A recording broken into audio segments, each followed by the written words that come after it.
अस्सलामुअलैकुम, जुम्मा मुबारक, नया दिन मुबारक। आप देख रहे हैं नया दिन। मैं हूं आपके साथ मोहम्मद शुएब और मैं हूं महक असलम। तो जब जुम्मा आता है तो क्या खुशी आती है कि क्या होने वाला है? छुट्टी मिलने वाली है। हैप्पी छुट्टी हमें मिलने वाली है।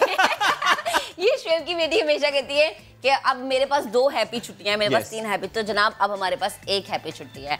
1 हैप्पी छुट्टी है, 2 हैप्पी छुट्टी मेरे पास। तो आप लोग मुझे हैप्पी छुट्टी से आप उसे जरूर एंजॉय कीजिए, लेकिन उस हैप्पी छुट्टी से पहले कुछ बहुत हैप्पी था, लेकिन फिर कुछ ऐसी हैप्पीनेस हुई कि जनाब वो चीज़ जो हैप्पी थी वो हैप्पी नहीं रही।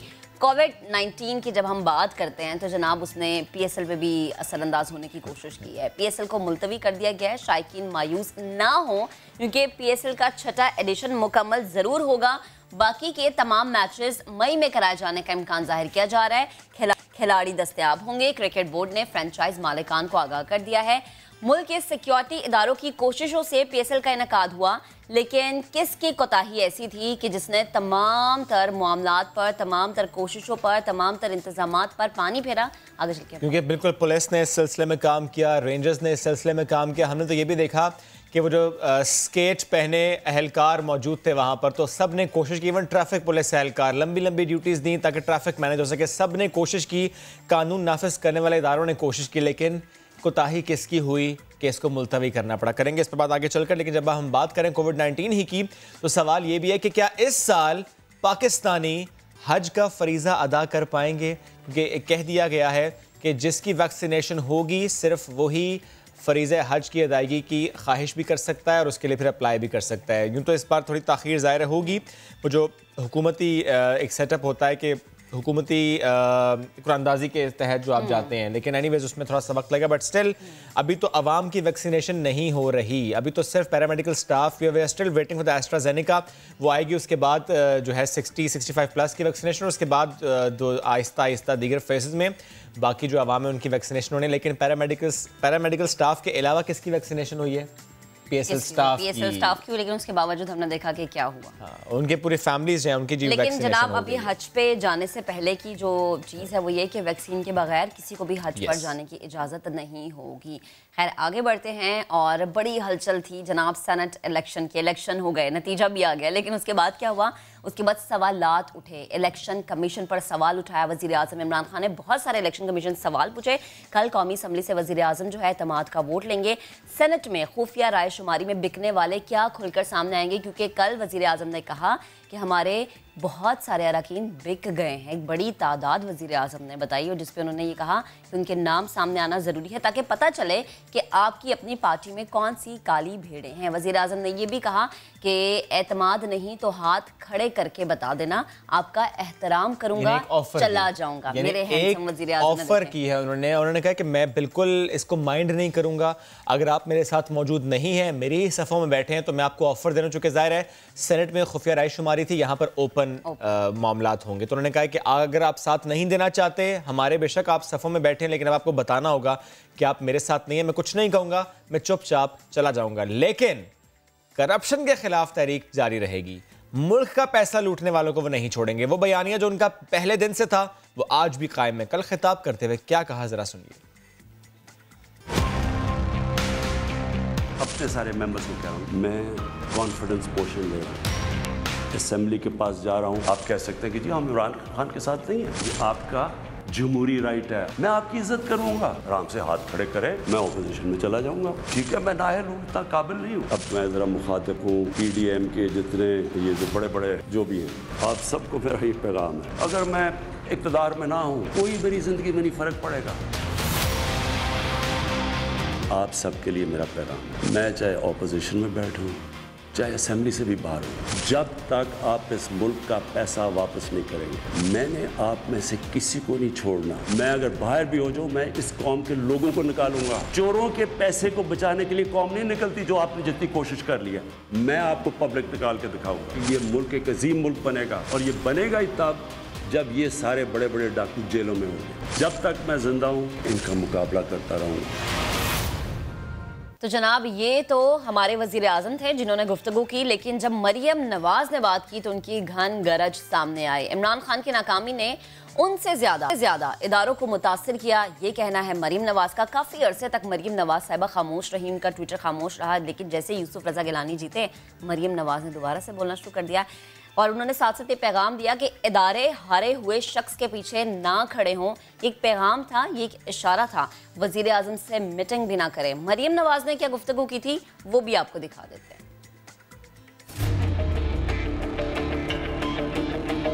जो सेनेक्शन हुआ, हारी हुई शक्लें लेकर टीवी पर आ गए, गुस्से से कानों से धुएं बाहर निकल रहे थे, कह गए कि पैसा चला। क्या चारों सूबों में जो ज़मीनी इंतखाबात में शिकस्त हुई, क्या वहां भी पैसा चला? पैसा नहीं चला, मुस्लिम लीग नून की टिकट चली है। कहते हो कि लोग बिक गए, तुमने अपने MPAs और MNAs को दिया ही क्या है? वो भी अपने लिए अब सियासत के नए रास्ते देख रहे हैं। वो सब जानते हैं कि तुम पहली और आखिरी दफा इक्तदार में लाए गए हो। अब कहता है एतमाद का वोट लूंगा। किस मुंह से आज अपने लोगों से एतमाद का वोट मांगोगे? फिर कहता है एतमाद का वोट नहीं मांगूंगा तो असेंबली तोड़ूंगा। असेंबली तोड़कर अवाम में वो जाता है जिसने अवाम की खिदमत की हो। और अगर एतमाद का वोट लेने जाते हो, फिर तुम्हें नेशनल असेंबली में से एतमाद का वोट नहीं लेना। जो चारों सूबों में हर बाई इलेक्शन में तुम्हें उठा के बाहर फेंका है, उनका एतमाद कहाँ से लेकर आओगे? एतमाद का वोट लेता है तो आगे कड़ा है, पीछे खाई है। बातें करते करते मरियम नवाज ने भी शायद वही कह दिया जो इमरान खान साहब कह रहे हैं, जो PTI के रहनुमा कह रहे हैं कि पैसा चला है, लोग बिके हैं। क्योंकि मरियम नवाज ने पहले तो ये कहा था कि सिर्फ नून लीग के टिकट की लालच में उन MNAs ने वोट इनके हक में दिया, लेकिन अभी जो गुफ्तगू आपने सुनी उसमें वो खुद कहती हैं बिक गए। इसका मतलब क्या? खरीद लिए गए। तो जिसने खरीदा और जो बिका, ये सब मामलात सामने आने चाहिए। लेकिन ऐसे में इमरान खान साहब ने जब गुज़श्ता रोज़ खिताब किया तो उनकी तरफ से इलेक्शन कमीशन ऑफ पाकिस्तान को शदीद तनकीद का निशाना बनाया गया। यूँ लग रहा है कि इलेक्शन कमीशन अब दबाव लेगा। इलेक्शन कमीशन आज मीटिंग भी करेगा कि जो इमरान खान साहब ने बात की है उस पर ज़रा जायज़ा लिया जाएगा, क्योंकि गिलानी साहब की जीत, ये जमहूरियत की हार है, ये इमरान खान साहब ने कहा है। वो ये कहते हैं कि इस इंतखाब से पहले वीडियो सामने आई, पैसा किस तरह से चला इसकी बातें बहुत हुई, बोलियां लगती रहीं, लोग ब्रीफकेस लेकर पीछे आते रहे, लेकिन इलेक्शन कमीशन खामोश रहा। उन्होंने कहा कि इलेक्शन कमीशन को शफाफ इंतखाबात कराने चाहिए थे, ये उनकी जिम्मेदारी थी और सुप्रीम कोर्ट ने उनको ये मौका दिया था, उनको ये कहा था, उनको गाइड किया था कैसे वो शफाफ इंतखाबात करा सकते हैं। तो बहुत ज़्यादा सख्त रवैया रहा इमरान खान साहब का इलेक्शन कमीशन को लेकर। तो लेट्स सी कि इलेक्शन कमीशन आज इस बारे में क्या डिस्कस करता है। लेकिन इमरान खान साहब ने इलेक्शन कमीशन से मुताल्लिक क्या कहा, ये भी सुनिए। आपने हमारी जमहूरियत को नुकसान पहुंचाया है। मुझे बताइए कौन सी जमहूरियत है जिधर पैसे दे के कोई सेनेट बनता है? ये जमहूरियत है? जनाब वज़ीर आज़म की गुज़श्ता रोज़ की गुफ्तगू थोड़ा सा गुस्से में भी वज़ीर आज़म नज़र आए। और जो हम बात करें इलेक्शन कमीशन के हवाले से कि वज़ीर आज़म ने जो इलेक्शन कमीशन से सवालात किए, आज उस पर बात भी होगी। सेनेट इंतखाबात में मुस्तरद शुदा वोटों की कहानी आखिर क्या है? क्या ट्रेनिंग में कोई कमी थी? साइन क्या नहीं किया या फिर नहीं करना चाहिए था? और ये साइन वाली कहानी क्यों सामने आई? वोट क्यों मुस्तरद हुआ? ये वो सवाल है जो इस वक्त अवाम जानना चाहती है कि आया अरकान को क्या ट्रेन नहीं किया गया था? हमने सोचा कि जिसने इन नुमाइंदगान की ट्रेनिंग की है उन्हीं से जानते कि मसला कहाँ आया। क्या ट्रेनिंग में कोई मसला था, समझ नहीं आई थी? PTI की रहनुमा कमल शोजिब साहिबा हमारे साथ मौजूद हैं, उनसे बात करते हैं। कमल साहिबा, बेहद शुक्रिया आपके वक्त का। सेनेट इंतखाबात में मुस्तरद शुदा वोटों की गुत्थी सुलझ नहीं रही है। अवाम सवाल करते हुए नजर आ रहे कि जिनको मुंतखब किया, क्या उनको खुद नहीं पता कि वोट किस तरह से कास्ट करना है? Thank you very much. देखिए, ये ना एक खाम प्रोपेगेंडा किया गया है ताकि असल मकसद और असल बात से लोग डाइवर्ट हो जाएं, डाइग्रेस हो जाएं और डिस्कशन किसी और तरफ चली जाए। ये इंतहाई बेतुका और जाहिलाना किस्म का एक मनफी प्रोपेगेंडा है जो मुख्तलिफ लोगों के नाम से चलाया जा रहा है, जिसमें सबसे ज़्यादा मैं समझती हूँ कि राना सनाउल्लाह और नवीद कमर साहब जो हमारे साथ खड़े हुए थे, हमारे साथ वो पोलिंग एजेंट थे, मैं खुद पोलिंग एजेंट थी और पूरा टाइम हमने वो सारा कुछ मॉनिटर भी किया, हमने लोगों को गाइड भी किया और मैं अपनी पार्टी की मास्टर ट्रेनर हूँ। मैंने बल्कि वोट डालने का तरीका सिखाया है सारों को। इसमें कोई रॉकेट साइंस नहीं थी जो वोट डालने थे, और कोई इस किस्म के वोट्स जो हैं मतलब जिस तरह ये इल्ज़ाम तराशी करे, वो ये बता ही नहीं सकते कि किसने अपना वोट किस तरीके से डाला है। अगर ये पता लग जाए तो मसला ही हल हो जाए। मैं समझती हूँ कि इलेक्शन कमीशन को इस पर नोटिस लेना चाहिए कि जो नवीद कमर साहब ने, राना सनाउल्लाह और मौलाना फजलुर रहमान ने एक बेहुदा किस्म की स्टेटमेंट्स दी हैं और वज़ीर आज़म के नाम से चलाई हैं, ये तो वोट की सैंक्टिटी पामाल करने की बात है। और जो सीक्रेसी ऑफ बैलेट का इतना शोर मचाया हुआ है, इनको कैसे पता लग गया कि वज़ीर आज़म ने वोट किस तरह डाला और किस तरह नहीं डाला है। जहाँ पे पोलिंग बूथ होता है वहाँ तो कंप्लीट सीक्रेसी होती है और अकेला शख्स जाके अपना वोट कास्ट करता है, और वापस आके भी वो किसी को अगर दिखाए तो वोट कैंसिल हो जाता है।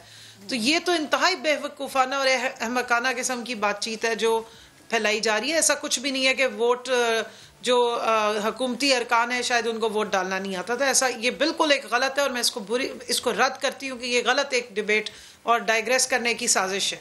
ठीक है, आप इसको साजिश कह रही हैं। आप बार बार ये बात करें कि ट्रेनिंग आपने दी थी, सवाल तो फिर उठता है 7 वोट मुस्तरद हुए हैं, 1-2 नहीं हुए। कमल, बिल्कुल दी गई, MNAs को ट्रेनिंग दी गई। 7 वोट जो मुस्तरद हुए हैं वो जानबूझ के मुस्तरद करवाए गए हैं। जिनको मालूम था कि वोट कैसे डालना है, मैं आपके सामने बता देती हूँ। हमने एक ये मॉक एक्सरसाइज के लिए इस तरह के पर्चियाँ बनाई थी। ऑल्दो के जो इलेक्शन कमीशन की पर्ची थी वो इससे थोड़ी सी फ़र्क थी, लेकिन बड़ा सिंपल होता है। जिस खाने में आपने नाम, जिस खाने में आपने जिसको वोट देना होता है, आपने खाली 1 का निशान लगाना होता है। ना कोई स्टैंप होती है, ना कोई सिग्नेचर्स होते हैं, और ना ही कुछ और है। सिंपल आपने बॉल पॉइंट से 1 का निशान लगाना होता है। MNA के जो ये वाली सीट है इस्लामाबाद की MNAs में, क्योंकि यहाँ प्रायोरिटी नहीं होती है, यहाँ 3-3, 4-4 उम्मीदवार खड़े नहीं होते। तो जब वोट आपने रिजेक्ट कराना हो, तो जिस तरह जो गिलानी साहब के बेटे उस दिन कई MNAs की ट्रेनिंग करवा रहे थे, वो उन्हें बता रहे थे कि आप एक टिक का निशान लगा दें, या आप कोई नंबर लगा दें, या कोई क्रॉस, अगर इस तरह के कोई निशानात हो तो वोट रद्द हो जाता है। तो अगर किसी ने जानते बूझते हुए वोट रिजेक्ट कराना हो तो वो टिक्स लगा देते हैं, और इसी किस्म के वोट्स जो हैं वो निकले हैं। बाकी जिनको मालूम था उन्होंने बिल्कुल यही सिंगल एक लाइन लगाई है, 1 लिखा है, कुछ ने रोमन में लिखा, कुछ ने इस तरह सिंपल लिखा है। तो ये एक बिल्कुल फजूल किस्म का एक प्रोपेगेंडा किया जा रहा है, सिर्फ डाइग्रेस करने के लिए, लोगों का रुझान दूसरी तरफ करने के लिए कि वोट बिके नहीं हैं बल्कि रिजेक्ट हुए हैं, या लोगों को शायद वोट कास्ट करना नहीं आता था। ऐसी कोई बात नहीं है। जो वोट रिजेक्ट हुए हैं वो डिलिबरेटली करवाए गए। अच्छा कमल, एक और चीज़ ज़रा समझाएं। आप तो पोलिंग एजेंट थी ना, जो वोट मुस्तरद हुए वो आपने देखे होंगे, उनमें क्या सबकी गलती एक जैसी थी, और क्या सारे वोट हफीज शेख के ही थे? जी देखिए, मैं बिल्कुल पोलिंग एजेंट थी, दोनों की थी। फौजी अरशद साहिबा की के टाइम पे भी मैं मौजूद थी, और मेरे साथ जैन हुसैन कुरैशी साहब थे। मुख्तलिफ वोट्स पे मुख्तलिफ तरह की मार्किंग की गई। ज़्यादातर टिक्स लगाए गए थे, कुछ में डैशेस लगाई गई थी, कुछ में 2-2 दफ़ा दोनों खानों में डैश लगा दिए गए थे। जबकि मैंने आपको बताया कि हमें सिर्फ एक ये सिंगल 1 लगाना होता है। जिस भी कैंडिडेट को आपने वोट देना है उसके नाम के सामने 1 होना चाहिए, बस दैट्स इट। इसके अलावा अगर आप कुछ और लिखते हैं तो वो वोट रिजेक्ट हो जाता है। तो लोगों ने टिक्स लगाए हुए थे। शहरियार आफरीदी साहब ने गलती से साइन कर दिए थे क्योंकि वो इस सारी ट्रेनिंग में आए नहीं थे, और नीचे उनको अमले ने गाइड नहीं किया था, और वो उसके बाद उन्होंने अपना दरख्वास्त भी दी, लेकिन प्रिजाइडिंग अफसर ने उसको माना नहीं। इसी तरह जरदारी साहब ने गलती की थी, और उनके हाथ कांपने की वजह से मेरे ख्याल में उनसे बैलेट पेपर ज़ाया हो गया था, और उस पर उन्होंने एप्लीकेशन दी तो प्रिजाइडिंग अफसर साहब मान गए थे, और उनको दोबारा बैलेट पेपर इशू कर दिया गया था। तो बस सिवाय वो एक साइन निकला, बाकी मेजॉरिटी जो है वो टिक लगे हुए थे या कोई डैशेस लगी हुई थी, और इसी हिसाब से जो है वो वोट दोनों साइड्स के जो हैं वो रिजेक्ट होते रहे हैं। लेकिन ये कहना कि जनाब इग्नोरेंस की वजह से किया गया, मैं इस बात को मानती नहीं। ठीक है कमल, थैंक यू वेरी मच। साथ मौजूद थी आप और आपने इसको कर दिया कि ट्रेनिंग भी दी गई थी। साथ ही आपने बता दिया कि शरार अफरीदी साहब उस ट्रेनिंग में मिसिंग थे। दैट इज़ द रीज़न कि उनको शायद मालूम नहीं था। लेकिन ये भी सवाल उठता है कि जब शरार अफरीदी साहब ने रिक्वेस्ट की प्रिजाइडिंग ऑफिसर से to reissue the ballot paper, तो उनको नहीं किया गया, लेकिन जरदारी साहब को किया गया। ऐसे में इमरान खान साहब के जो इल्ज़ामात हैं उसमें ज़रा उसको वेटेज देनी पड़ेगी कि इलेक्शन कमीशन को इन मामलात का नोटिस लेना चाहिए। इस वक्त हमें ज्वाइन कर रहे हैं पाकिस्तान तहरीक इंसाफ के रहनुमा डॉक्टर आमिर लियाकत हुसैन साहब। आमिर भाई, thank you for joining us today and good morning. बहुत शुक्रिया, वेरी गुड मॉर्निंग। कैसे हैं शोएब आप और महक कैसी हैं? अल्हम्दुलिल्लाह। तो आपकी महक बहुत ज़्यादा फैल गई है, शादी हो गई आपकी मुबारक। लेकिन इस वक्त तो सेनेट इंतखाबात की महक है वही फैलती जा रही है। आमिर भाई, आमिर मुझे एक बात बताएं। वो तो खुशबू है फ़ज़ाओं में बिखर जाएगा। नहीं, वो तो खुशबू है फ़ज़ाओं में बिखर जाएगा। मसला फूल का है, फूल किधर जाएगा? फूल हमारे साथ है, ये फूल किधर गया ये जानने के लिए हम सबसे पहले आपसे सवाल करना चाह रहे हैं कि हमारे शो में सर आपने क्लियरली उस दिन कहा कि आप हफीज़ शेख साहब को वोट नहीं देंगे। उसके बाद आपकी मुलाकात होती है इमरान खान साहब से, उसके बाद भी रिपोर्टर्स आपसे सवाल करते हैं और आपने उनको कहा कि आप पहले कह चुके थे कि ऐसे ही होगा। हमने नहीं कहा आमिर भाई, ये हमने कहा था, आपने कहा कि मैं अच्छे इंसान को वोट दूंगा, लेकिन शोएब ने कहा था कि फिर आप जाएंगे, वो आपको बना लेंगे, आप दे देंगे। अच्छा, ये नहीं आमिर भाई, मैं ये कहूँगी मेरी बात इमरान खान साहब ने मान ली। देखिए मैं आपको एक बात बताऊं। जी जी। बात ये कि इमरान खान साहब मेरे लीडर हैं, मेरे रहबर हैं, मेरे रहनुमा हैं, मेरे कायद हैं। अब ये मैं जब उनसे मिलने के लिए गया, अब बड़ी तवील मुलाकात हुई थी, लेकिन जब मैं मिलने गया तो वो मुझे यूँ देख रहे थे, ऐसे ही देख रहे थे, मुझे बता रहे थे ऐसे। मोहब्बत से एक सवाल था, ब्रूटस यू टू, जो मतलब मैं बड़ा परेशान हो गया। मैंने कहा मैं ब्रूटस नहीं बनना चाहता। तो मैंने खान साहब से कहा, मैं खान साहब आप परेशान न हो, आप अच्छा नहीं आप पर ये, आप हंसते मुस्कुराते अच्छे लगते हैं, आप पर ये चेहरा अच्छा नहीं लगता, वही होगा जो आप चाहेंगे, मैं चलाइए। उसके बाद मैं जब वापस आया उनको चेंबर में मैंने बताया कि मैंने अब मैं बता रहा था, मैंने हफीज़ शेख साहब को वोट डाल दिया। नहीं बताओ, तुम पर भरोसा है, जो तुमने किया होगा। मैंने कहा क्या भरोसा है? कह जिसको मैंने दिया वोट तुमने भी उसी को दिया होगा। मैंने कहा ठीक ठीक है, लेकिन ये मुझे बताया आमिर भाई कि अच्छा, मैं आपको ये आपका जो सवाल है ना, इसको हाँ, जो सवाल आपने पूछा था ना, वो ये देखें, मैं आपको बताऊँ शोएब भाई, देखें मैं शायद अब्दुल हफीज़ शेख को वोट ना देता, लेकिन ये जो रात को ख़रीदारी शुरू हुई है ना, मंडी लगी थी, इसने बहुत दिल गिरफ्तार कर दिया। मतलब ये क्यों, जिस तरह ये ख़रीद रहे थे पीपल्स पार्टी के लोग, बहुत शर्मिंदगी हो रही थी, सर झुके हुए थे हमारे। ये मामला आपके सामने थे उस रात को? कौन? ये मामलात आपके सामने थे उस रात को, यानी ऐसे मामलात आपके सामने हो रहे थे? सामने थे। मैंने उसी वक्त फैसला, उसी वक्त नहीं, रात को तो देखिए, रात को तो ये खबर आई है जी जी। ये तो दोपहर से चल रही थी, 2 दिन पहले से चल रही थी। तो मुझे बस यार शोएब भाई बहुत दुख हुआ। दुख इस बात से हुआ कि ये हम क्या करने जा रहे हैं, क्या हो रहा है। तो फिर मैंने ये सोचा कि अब अब्दुल हफीज़ शेख साहब को ही वोट दूंगा। आपको ऑफर हुई थी? नहीं, मुझे कौन करेगा ऑफर, थप्पड़ खाएगा फवाद चौधरी का। अच्छा आमिर भाई, ये भी एक बड़ी वो चीज़ थी कि जो जनाब जो वीडियो में थे, वो कुछ लोग कह रहे थे कि पीटीआई के ही लोग हैं, कुछ कह रहे थे कि गिलानी साहब के दोस्त हैं। कुछ पता चल सका कि वीडियो में था कौन, किससे गिलानी साहब बात कर रहे थे, किसको सिखा रहे थे कि किस तरह से वोट डालना है, या हमें किस तरह से बताना है? हमें पता है वो 4 लोग कौन थे, हमें पता है, हमें नाम मालूम है उनके। खान साहब को पता है। ज़रा मतलब अभी वार्म अप सेशन शुरू हुआ है खान साहब का, कल वो बॉलिंग शुरू करेंगे, फिर उसके बाद वो यॉर्कर मारना जब शुरू करेंगे, कुछ थोड़े नाम सामने ना लाने की कोई खास वजह आमिर भाई? देखिए, नाम जो है ना, जब भी आता है मेरे नाम तेरे नाम के साथ, जाने के लोग मेरे नाम से जल जाते हैं। हम तो कुछ तो गर्मी शिद्दत नाकाम से जल जाते हैं, हम चिरागों की तरह शाम से जल जाते हैं। तो इसलिए नामों को भी छोड़ दीजिए। चले फिर आमिर भाई आपके सामने आएंगे, सबसे पहले मैं आगे बताऊंगा आपको। अच्छा चले, ये तो आपने बस फिर, लेकिन एक बात और बता दें, वो जो नाम है वो कराची के हैं? जी कराची के। ठीक है, चले फिर इससे आगे नहीं बढ़ते। अब ज़ाहिर कह रहे हैं कि जो नाम सामने आएंगे अब हमारे शो में आके बताएंगे। और एक बात और बताइएगा मुझे कि अब कल का दिन ज़ाहिर बड़ा अहम है, वोट ऑफ कॉन्फिडेंस लेना है इमरान खान साहब ने। क्या समझा जाए कि ज़ाहिर 180 वोट लेंगे इंशाल्लाह। कितने लेंगे? 180? 180। आमरे शेख रशीद साहब, शहीद शेखवान साहिबा, बाकी तमाम रहनुमा परसों के दिन जब इंतखाब हुआ उस दिन भी इस बात पर वो इसरार कर रहे थे कॉन्फिडेंट कि 180 प्लस वोट्स मिलेंगे हफीज शेख साहब को। They were confident at that day as well. नहीं देखिए, आप भी कॉन्फिडेंट थे उस दिन? देखिए, हफीज शेख के मामले में बिल्कुल सही है। देखिए, हफीज शेख साहब के मामले में, अब्दुल हफीज शेख साहब के मामले में जो सबसे बड़ा मसला हुआ वो ये कि हमारे कुछ लोगों ने वोट भी गलत कर दिए। अब इसमें तो वोट डालना नहीं पड़ता, इसमें कुछ लिखना नहीं पड़ता। ये होता है, 2 लॉबीज होती हैं, आइज नोज।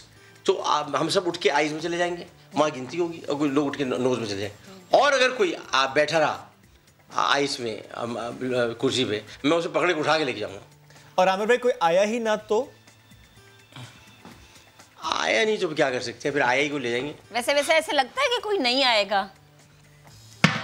नहीं ऐसा नहीं होगा, सब हैं यहीं पर हैं। और देखिए मैं आपको एक बात बताऊँ कि हम ये सेनेट का इलेक्शन हम जीते हैं, उसकी वजूहत ये कि हम खातून वोट, पता नहीं समझ में नहीं आ रहा कि अब्दुल हफीज़ शेख साहब के हारने से दुनिया ख़त्म हो गई ऐसे लग रहा है। इतने बेवकूफ़ हैं ये लोग ऑपोजिशन के। और भाई दूसरी सीट तो हमने जीती है, वो भी 174 वोट हैं, वो भी तो हमारे। नहीं, इमरान खान इस्तीफा दे दें, हार गए वो, काहे का हार रहे भाई, ये दूसरी हमने जीती है। बिल्कुल ये बात क्यों दें इस्तीफा, वो नहीं देंगे।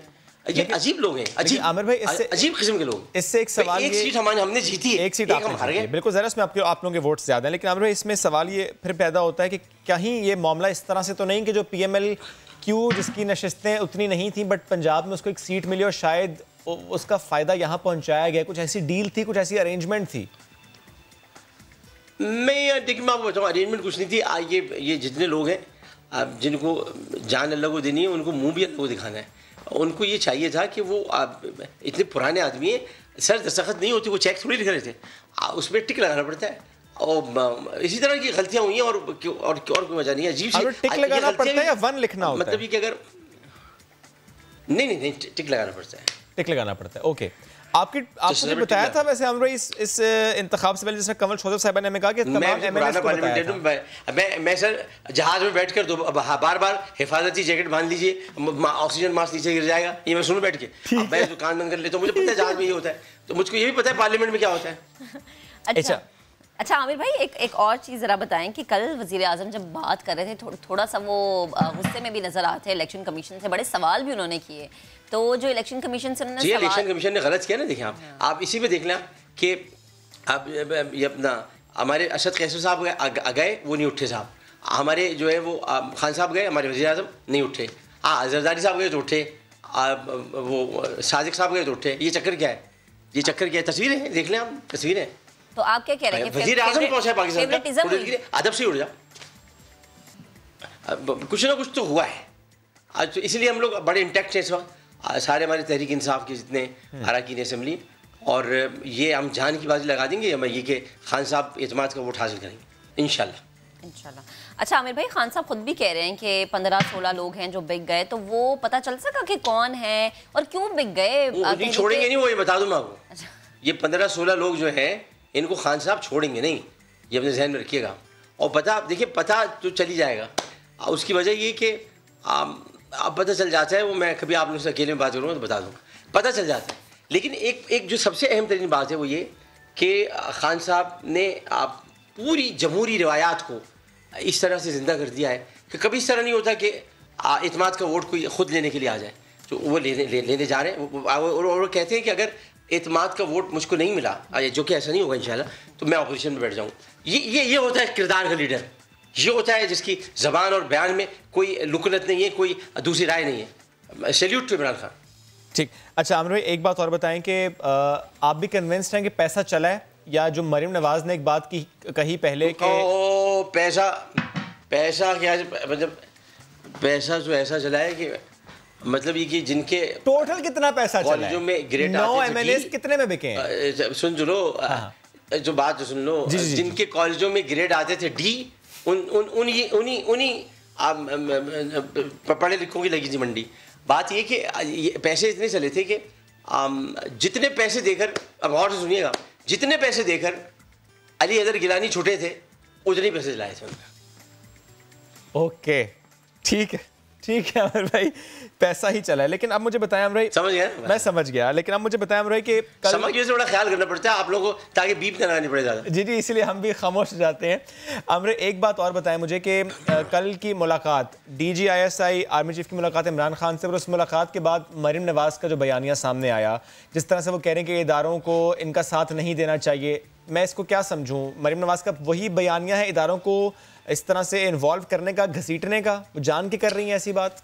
देखिए भाई, ग्राउंड में हुई मुलाकात, एक घास का मैदान था, उसमें तीनों बैठे थे, किसने क्या बात की अब पकड़ नहीं सकता कोई, हमें भी नहीं पता। अब आप खुली हवा थी, खुली फजा थी, आप हो सकते हैं शाम को चाय पीने के लिए गए हो। ग्राउंड सपोज मतलब ये कि प्राइम मिनिस्टर हाउस का था, इसमें एंजेलिना जोली के साथ शौकत जी साहब टहले भी थे, हमें अच्छी तरह याद है।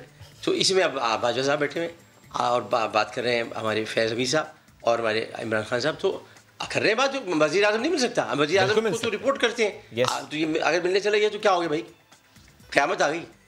ये तस्वीर खिंचवाएं, ये एक साथ में बाजवा साहब के साथ बैठ के यूं इशारा करें, ये बनने वाले आर्मी चीफ, वो सही है, वो सही है। अबे तुम कौन हो, तुम नवाज शरीफ की बेटी थी, तुम क्यों खिंचवा रही थी तस्वीरें, क्यों खिंचवा रही थी? ठीक, बिलावल भुट्टो जो पहले कहते रहे सिलेक्शन और सिलेक्टेड, क्या अब भी वो कह सकेंगे ये बात? बिलावल भुट्टो को जरदारी साहब को चाहिए कि जहाँ वो इतने सारे अच्छे काम कर रहे हैं, लोगों को खरीद रहे हैं, बेच रहे हैं, अजीब काम कर रहे हैं, उन्हें चाहिए कि बिलावल को भी खरीद के समझाएं, बिलावल को भी खरीद के समझाएं। अच्छा आमिर भाई, एक और चीज़ बताएं कि वज़ीर आज़म ने तो बता दिया कल वो ऐवान में होंगे और एतमाद का वोट लेंगे, लेकिन आप कैसे बताऊं आपको, सीन तो सारे आप करके आ गई, आपकी शादी हो गई। हाँ। लेकिन ये बता दें आप, मेरे बारे में तो आपने बता दिया। खुदादात कॉलोनी से एक लड़की पे आ गई, खुदादात कॉलोनी से एक लड़की पे आ गई और खुदादात कॉलोनी के एमएलए को नहीं पता। अब आप बस मुझे दावत देंगे ना, तब आपको पता चल जाएगा। ये गिला आमिर भाई का आपसे है। मैं आपके घर आऊंगा मैं। इंशाल्लाह। अब बस ये बता दें, 3 खुदादात कॉलोनी के लोग बैठे, शोएब, आमिर, लियाकत हुसैन, मैं करी, तीनों खुदादात कॉलोनी। बिल्कुल, वी आर नेबर्स। हम साए बैठे में इकट्ठे गुफ्तगू हो रही है। तो वैसे ही बड़ा हक होता है। यस, चले मैं ये बस आप कभी एमसीआर में भी चेक कीजिएगा, 4-5 खुदादात कॉलोनी के वहां से भी निकलेंगे। मेरा ख्याल है एक नया नाम हो जाना चाहिए, यूनाइटेड स्टेट्स ऑफ खुदादात कॉलोनी। नहीं, खुदादात कॉलोनी से नया दिन, खुदादात कॉलोनी से नया दिन, बिल्कुल ठीक है। ये भी हो सकता है। तो मुझे ये बताएं कि बाबू क्या लग रहा है, पीडीएम क्या मैं क्या पूछ रही थी आप? मैं पीडीएम के बारे में पूछी थी कि पीडीएम का आपकी नजर में अगला स्टेप क्या होगा? पीडीएम लॉन्ग मार्च करेगी। अच्छा, और पीडीएम लॉन्ग मार्च करेगी, लेकिन उसके साथ साथ क्या पीडीएम आज नाकाम हो जाएंगे, या आज नाकाम, ये कल नाकाम होंगे, ये संजनानी साहब के मामले में नाकाम होंगे। जब ये दोनों चीजें, देखिए होता है ना, कहीं कभी के दिन बढ़े, कभी की रातें।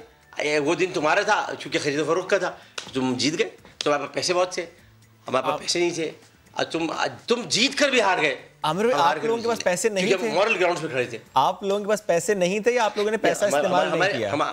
देखिए हमारे एमएलए जब भी तो जा रहे होंगे बिकने के लिए, पैसे नहीं है उनके पास। अब पैसे होते तो थोड़ी जाते। रोकने के लिए आप लोगों ने पैसा चलाने की कोशिश नहीं की? नहीं, हम नहीं। ठीक है, क्या करेंगे? ठीक है आमिर, क्या पीडीएम का फोकस कल का इजलास और उसके बाद सादिक संजरानी साहब वाला मामला होगा, या क्या आपको लगता है कि पंजाब को फोकस करेंगे, वहां पर वोट ऑफ नो कॉन्फिडेंस वाला मामला उठेगा? पंजाब को करेंगे। पंजाब पर वो खान साहब को तो बोलते हैं ना, यू टर्न लेते हैं, ये भी लेफ्ट का इंडिकेटर देके राइट जा रहे हैं। पंजाब तो जाएंगे, आप पंजाब में पहले जाएंगे, वहां पर पंजाब में जाएंगे। पंजाब साहब को में अगर जाएंगे तो वहां पर क्या हालात बता रहे हैं? वहां भी शिकस्त होगी इनको, वहां जरा मामला गड़बड़ है? बोजार साहब बच जाएंगे, बोजार साहब बच जाएंगे। ठीक है, उसकी वजह है, उसकी वजह ये है, वजह बताता हूँ आपको। पंजाब में एक ज़हीन तरीन आदमी बैठा है, मेरा भाई है, मेरा दोस्त है, मैं दोस्त तो नहीं कहूँगा, मेरे भाई हैं। आप बहुत ज़ीरक, बहुत शानदार आदमी है, आप बड़े कमाल के इंसान हैं। उनका नाम है चौधरी परवेज़ लाई। उनको पता है बोजार साहब को कैसे बचा रहे हैं, बचा लें। परवेज़ लाई से नहीं जी सकते लोग। परवेज़ लाई साहब अपने गुफ्तगू से, अपने तयक्कुन से, अपने कलाम से और अपनी मामला फहमी से बहुत कुछ कर चुके हैं जो वो कर लेंगे।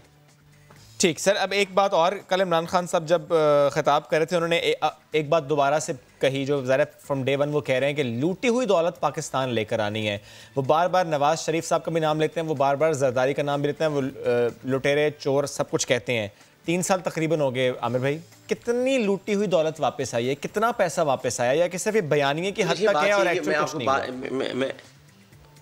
जी मैं असल में आपको बताऊँ, कुछ बातों पे खान साहब से बात करना बहुत मुश्किल होता है, और मैं आपको पता है मैं वाहिद आदमी जो खुल के बात करता हूँ, खुल के बात करता हूँ।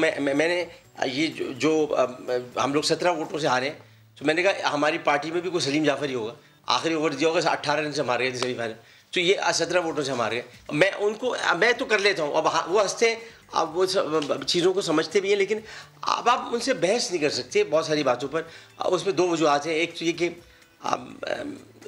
मुझे जो मेरा मसला जो इश्क का है, मोहब्बत का है, सो मैं तो बहस नहीं करता, मगर मैं सुना देता हूँ ये गलत है, ये गलत है, गलत है। तो उनको ये करना पड़ेगा कि वो ये बताएं कि इतना पैसा हम नहीं ला सकें, हमसे ये भी गलती हुई कि हमने नवाज शरीफ को बाहर भेज दिया, हमसे गलतियाँ हुई हैं, इतराफ़ करते हैं, हम तस्लीम करते हैं।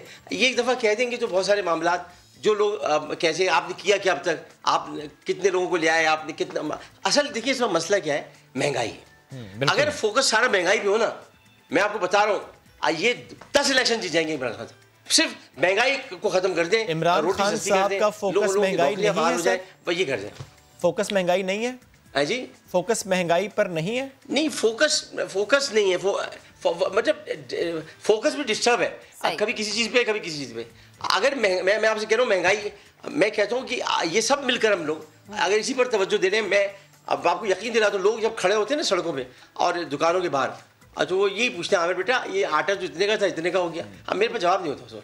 तो आमिर भाई तो बहुत अच्छा होता क्या है? इमरान खान साहब काबीना को और एमएनएस को ये कहते हैं कि आपका बयानिया यही होना चाहिए कि माजी की गलतियों को ही सिर्फ फोकस करना है, और या ये नीचे वाले बताते हैं इमरान खान साहब तो सब नाबीना है, और काबीना का मुझे पता नहीं, काबीना में तो सब नाबीना है, उनको मुझे पता नहीं।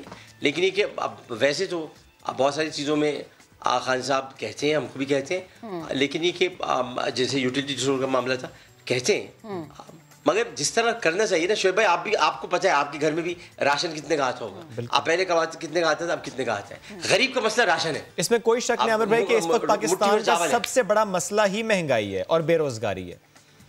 जी हाँ, जी हाँ, देखिए ना कितनी महंगाई है, कितना महंगा वोट बिका है सेनेट का। अच्छा आमिर भाई, ये वोट बिकने के हवाले से बिलावल कहते थे कि हमने तो मिलकर काम कर लिया जो हमने करना था, अब हम हुकूमत को टफ टाइम देंगे सेनेट चेयरमैन सेनेट के इलेक्शन के हवाले से। तो अब हम क्या समझे कि चेयरमैन सेनेट का जो इलेक्शन है उस पर क्या हुकूमत की तैयारी मुकम्मल है? क्योंकि बहुत सारे हल्कों से हुकूमत पे ये भी इल्जाम है कि इस वाले इलेक्शन पे हुकूमत सोई हुई थी, 2 दिन पहले जागी। अच्छा देखिए, एक बात बताऊँ आपको, जब पहली बॉल पर अगर कोई आउट हो जाता है, कैप्टन देखता है कि अब ये कि इसने कौन सी बॉल डाली थी, यॉर्कर थी, पता नहीं शॉर्ट पिच थी, क्या था पता नहीं, लेकिन वो देखता है। अगला जो बैट्समैन जा रहा होता है उसको कहते हैं देखो ये फिर तुम्हें डालेगा शॉर्ट पिच और जब फिर डालेगा यॉर्कर, तरीके से खेल लेना। अब वो जाता है और खेल लेता है, तो अगला बैट्समैन ये इतने भी काबिल नहीं है कि हैट्रिक कर लें, तो अगला बैट्समैन जो है वो बॉल रोक लेता है। तो हमें पता चल गया इन्होंने आउट किया है ना, किस तरह से किया है। आए अब सेंटर में आए, अब दूसरी बॉल फिर कराएंगे, आ जाए। ठीक। अच्छा आमिर भाई, एक बात और, ऑपोजिशन का अगर मैं कुछ वक्त पहले के बयानी की बात करूं जिसमें वो ये भी कहते हैं कि सिर्फ इमरान खान कबूल नहीं है, पीटीआई से कोई और शख्स आ जाए एज पीएम तो कबूल है। क्या आपको लगता है कि ये मामला ऐसा है? और ये कोई शादी हो रही है, इमरान खान कबूल नहीं है, कबूल अभी इमरान खान को वज़ीर आज़म मुंतखब किया लोगों ने। नहीं, लेकिन आपको ऐसा लगता है कि शादी के पंडाल छोड़ के चले जाओ, किसी और को ख्वाब दिखाए जा रहे हैं और इसकी वजह से कोई धड़ा बन रहा है पीटीआई के अंदर? नहीं, मैं आपको देखिए, ये भी मैं आपको कैटेगोरिकली बात बताऊँ। ये कि देखिए, मैं तो ये बात कहता हूँ कि जब ये लोग कहते हैं ना कि ये क्या बात हुई कि खान साहब ये कह देते हैं कि फ़ौज और हुकूमत एक पेज पर है, ये तो कोई बात ही नहीं हुई। तो मैंने कहा, मैं कल मेहर के प्रोग्राम में था, तो मैंने मुसद्दिक मलिक साहब को कहा जी बिल्कुल सही कह रहे हैं आप, खान साहब ये कहते हैं कि हम एक पेज पर हैं, और नवाज शरीफ ये कहते थे हम एक पेज पर नहीं हैं। तो उस वक्त तो आप नहीं बोलते थे, आप नहीं थे कभी एक पेज पर। तो ये बात कहने से कोई हर्ज थोड़ी है कि हुकूमत क्या होती है, हुकूमत रियासत की होती है, रियासत क्या होती है, हुकूमत होती है। तो इसलिए मैं आपको ये बताना चाहता हूँ कि ये किसी भी किस्म की ऐसी बात नहीं है कि कुछ लोगों को ख्वाब दिखाए जा रहे हैं या कुछ लोग कुछ और समझे बैठे हैं। हम लोग सब इंटैक्ट हैं, पूरे पाकिस्तान में जो इदारे हैं वो सब इंटैक्ट हैं। कहीं पर इदारों से तहफ़्फ़ुज़ात होते हैं जैसे इलेक्शन कमीशन से, लेकिन जिस इदारे का आप पूछ रहे हैं, जिसका नाम मरीख का करें, मरीख, ये खलाई मखलूक कुछ नहीं होता, मरीख का करें। तो मरीख जो है वो न्यूट्रल है, इस वक्त किसी के भी साथ नहीं। एक बात और, आपने लास्ट टाइम हमारे शो में कहा, जब मैंने कहा आप हुकूमत का हिस्सा, आपने कहा नहीं मैं हुकूमत में नहीं हूँ, मैं हुकूमत का हिस्सा नहीं हूँ। आप अभी भी उस बात पर कायम हैं? देखिए बिल्कुल अभी भी नहीं हूँ। अब मैं इमरान खान का हिस्सा हूँ, मैं पार्टी का हिस्सा हूँ, और मैं कौमी असम्बली की NA 245 की नशिश का हिस्सा हूँ, बाकी किसी चीज़ में नहीं। ठीक। कहाँ नजर आता हूँ मैं, बताए ना, कहीं नजर आता हूँ। ये हज़ारा कम्युनिटी के पास गए, मुझे भेजा, अब हमारे साथ रजी भाई तहरीक लब्बैक के उधर मुझे भेजा। अब मुझसे जितने काम ये ले सकते थे नहीं लिए इन्होंने, आधा मैच गुजर गया। अब कहेंगे कि नाइट वॉचमैन बन के चले जाओ, नाइट वॉचमैन बन के चले जाओ, आदमी के घर फूट जाते हैं सब। ठीक। अच्छा एक लास्ट कमेंट, जो पैसा सेनेट में चला है, बेशक खुफिया राय शुमारी थी, क्या ऐसा कोई खदशा, ऐसी कोई बात है कि बेशक राय सबके सामने देनी है लेकिन फिर पैसे की ऑफर हो रही हो, फिर पैसा चले कल के लिए? पैसा तो चलेगा, लेकिन अब ज़रा डंडा भी चलेगा। तो पैसा चलना था तो छुप के चल गया, अब ज़रा खान साहब का बैट चलेगा। ठीक है, अब पैसा नहीं चलेगा, अब खान का बैट चलेगा। Thank you very much. Aamir Liaquat Hussain साहब साथ मौजूद थे, आप इससे मुझे गुफ्तगू कर रहे थे। और आमिर भाई पर उम्मीद है, वो कहते हैं 180 प्लस जो वोट हैं वो इमरान खान साहब को मिलेंगे कल जब वो ऐवान में खड़े होंगे। तो जनाब आगे बढ़ते हैं और अब जरा हम शायकीन क्रिकेट की बात कर लेते हैं, जो कल से थोड़ा सा मायूस है, लेकिन वो मायूस ना हो। जिसने टिकट ले लिया, जिसने प्लान कर लिया था मैच का, वो मायूस है भाई। आपने मेरे टिकट लिया? बिल्कुल लिया था। पक्का? पक्का। तो मैं मायूस हो गई हूँ। तो इसी तरह जिसने टिकट ले लिया, जिसने प्लान कर लिया मैच देखने का, वो ज़ाहिर है मायूस हुआ। तो PSL के बाकी मैचेस मई में कराए जाने का इम्कान है, लेकिन सवाल यहाँ ज़रूर उठता है कि जब इतनी कोशिश की हो, अनथक मेहनत की हो, पूरा प्लान बनाओ, पूरा शेड्यूल सामने आया हो, सिक्योरिटी इदारों ने काविशें की हों, इसमें हमने देखा रेंजर्स हो, पुलिस हो, ट्रैफिक पुलिस हो, और जितने भी स्क्वाड्स हैं वो सब एक्टिवली हमें नज़र आए, वो कराची हो या लाहौर, क्योंकि ज़्यादा बाकी मैचेस अभी लाहौर होने थे।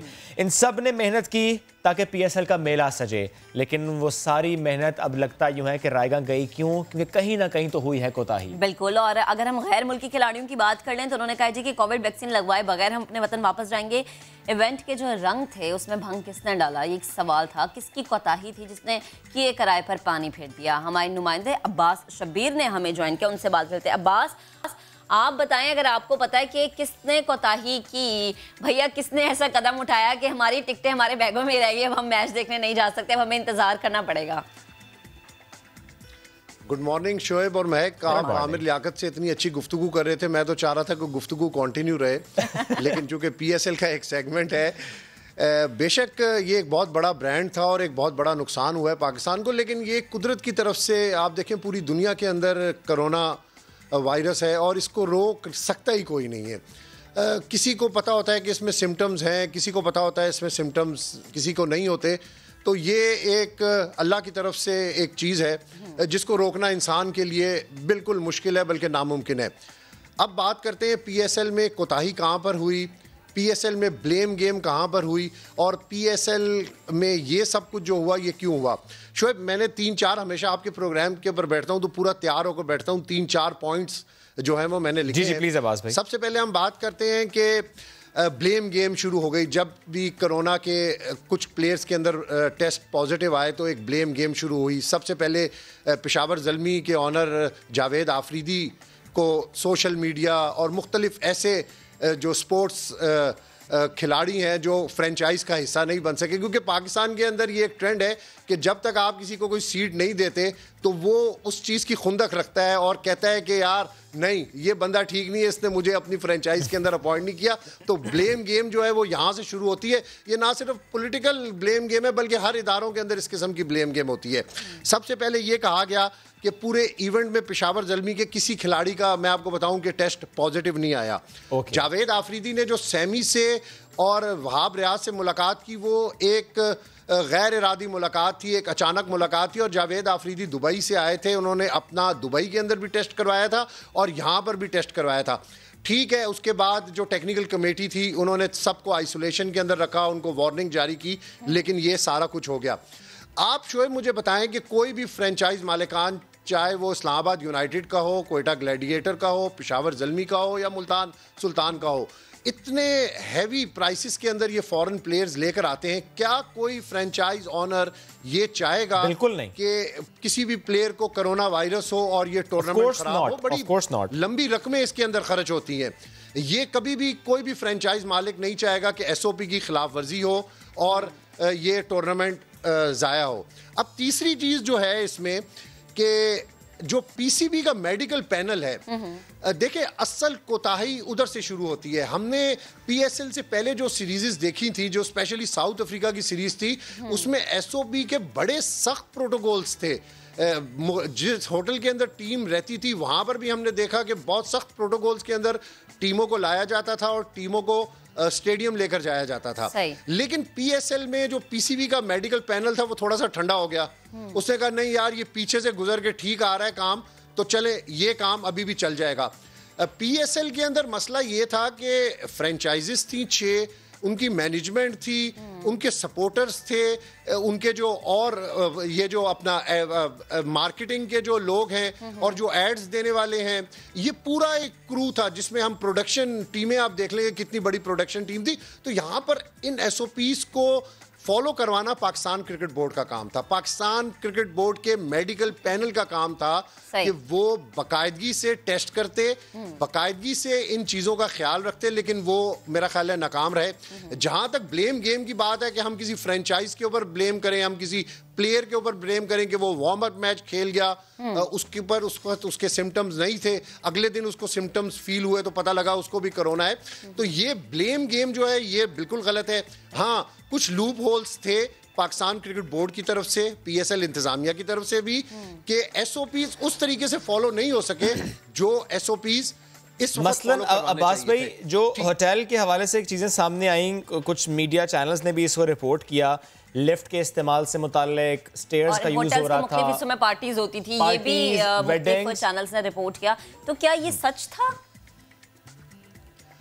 देखिए, बिल्कुल मैंने सरीना इस्लामाबाद के अंदर जब साउथ अफ्रीका की टीम आई थी ना, तो उनके लिए उन्होंने बिल्कुल आने का रास्ता और जाने का रास्ता बिल्कुल अलहदा बनाया हुआ था। लेकिन कराची के जो पीएसएल के मैचेस थे, जिस होटल में टीमें ठहरी हुई थी, वहाँ पर ये एसओपीज इतने फॉलो नहीं हुए। ये बिल्कुल ये शिकायत थी कि लिफ्ट भी वही इस्तेमाल होती थी, डाइन इन भी वही इस्तेमाल होता था, लेकिन प्लेयर्स फिर भी बहुत ज़्यादा इसकी एहतियात करते थे। फिर शोएब वही बात आ जाती है कि ये कुदरत की तरफ से है, ये एग्जैक्टली जितनी मर्जी एहतियात कर ले, जाहिर है अब्बास भाई, वो जिसको होना है उसको होना है, एहतियात कर लेना शोएब, वेरी राइट, इसको आप रोक नहीं सकते। लेकिन अब्बास भाई, लेकिन अब अच्छी खबर ये है, अच्छी खबर अब ये है कि सारा एपिसोड हो गया, एक बहुत बड़ा ब्रांड है, वाकई पाकिस्तान को बहुत बड़ा नुकसान हुआ, शायकीन क्रिकेट जिन्होंने टिकट्स लिए हुए थे, और एक बड़ा अच्छा एग्रेसिव पीएसएल टूर्नामेंट जो है उस वक्त पाकिस्तान के अंदर जारी था। आप कराची के अंदर देख लें कितने अच्छे इंटरेस्टिंग मैच हो रहे थे। एनसीओसी ने पहले 20% क्राउड की इजाजत दी, फिर क्राउड की दिलचस्पी देकर यह फैसला किया गया कि इसको 50% पर ले जाया जाए। exactly. तो लूप होल्स थोड़े बहुत होते हैं। अब खुशखबरी ये है कि पीएसएल के जो फ्रेंचाइज मालकान है उनको रात को 11 बजे पीएसएल और पीसीबी की तरफ से एक ईमेल की गई, जिसमें उनके कॉन्ट्रैक्ट्स और उनके जो एड्स थे और जो दूसरी उनकी जो चीजें हैं उस हवाले से उस ईमेल के अंदर मेंशन था। और इस ईमेल के अंदर यह भी मेंशन था कि मई के अंदर जो फ्रेंचाइज मालकान है वो अपने प्लेयर्स को एतमाद में ले कि कौन से प्लेयर्स पाकिस्तान आ सकते हैं। पाकिस्तानी खिलाड़ियों के लिए भी विंडो देखी गई है, वो मई के अंदर अवेलेबल है। तो अब ये एक्सपेक्ट किया जा रहा है कि पीएसएल जिस तरह पिछले साल डिसकंटिन्यू हुआ था, इस साल भी पीएसएल के मैचेस जो हैं जो अभी डिसकंटिन्यू हुए हैं कल, वो अब मई के अंदर करवाए जाएंगे। और मेरी टिकट जो है वो मैं मई में इस्तेमाल कर सकूंगी। अब्बास आपका बेहद शुक्रिया, वो हमारे साथ मौजूद थे और जनाब पीएसएल पे हमसे गुफ्तगू कर रहे थे। जरा पंजाब का रुख करते हैं। चिड़ियाघर के जानवरों को चिप लगाने के प्रोग्राम का आगाज कर दिया गया है। चिप लगने के बाद बीमारी, नस्ल और वैक्सीनेशन से मुतालिक तमाम मालूमात महफूज हो जाएंगी, डेटा महफूज होगा, सॉफ्टवेयर का हिस्सा बन जाएगा ये तमाम तर डेटा। लाहौर से मोहम्मद लुकमान ने रिपोर्ट तैयार की है, आइए देखिए।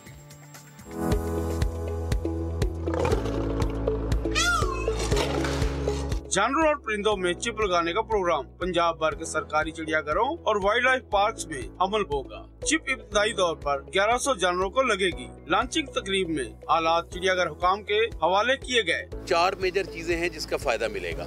Number 1 is gene pool. Number 2, जितने भी हमारे पास जानवर हैं उसकी कोई पेडिग्री की हमारे पास प्रोफाइल नहीं है, पेडिग्री प्रोफाइल।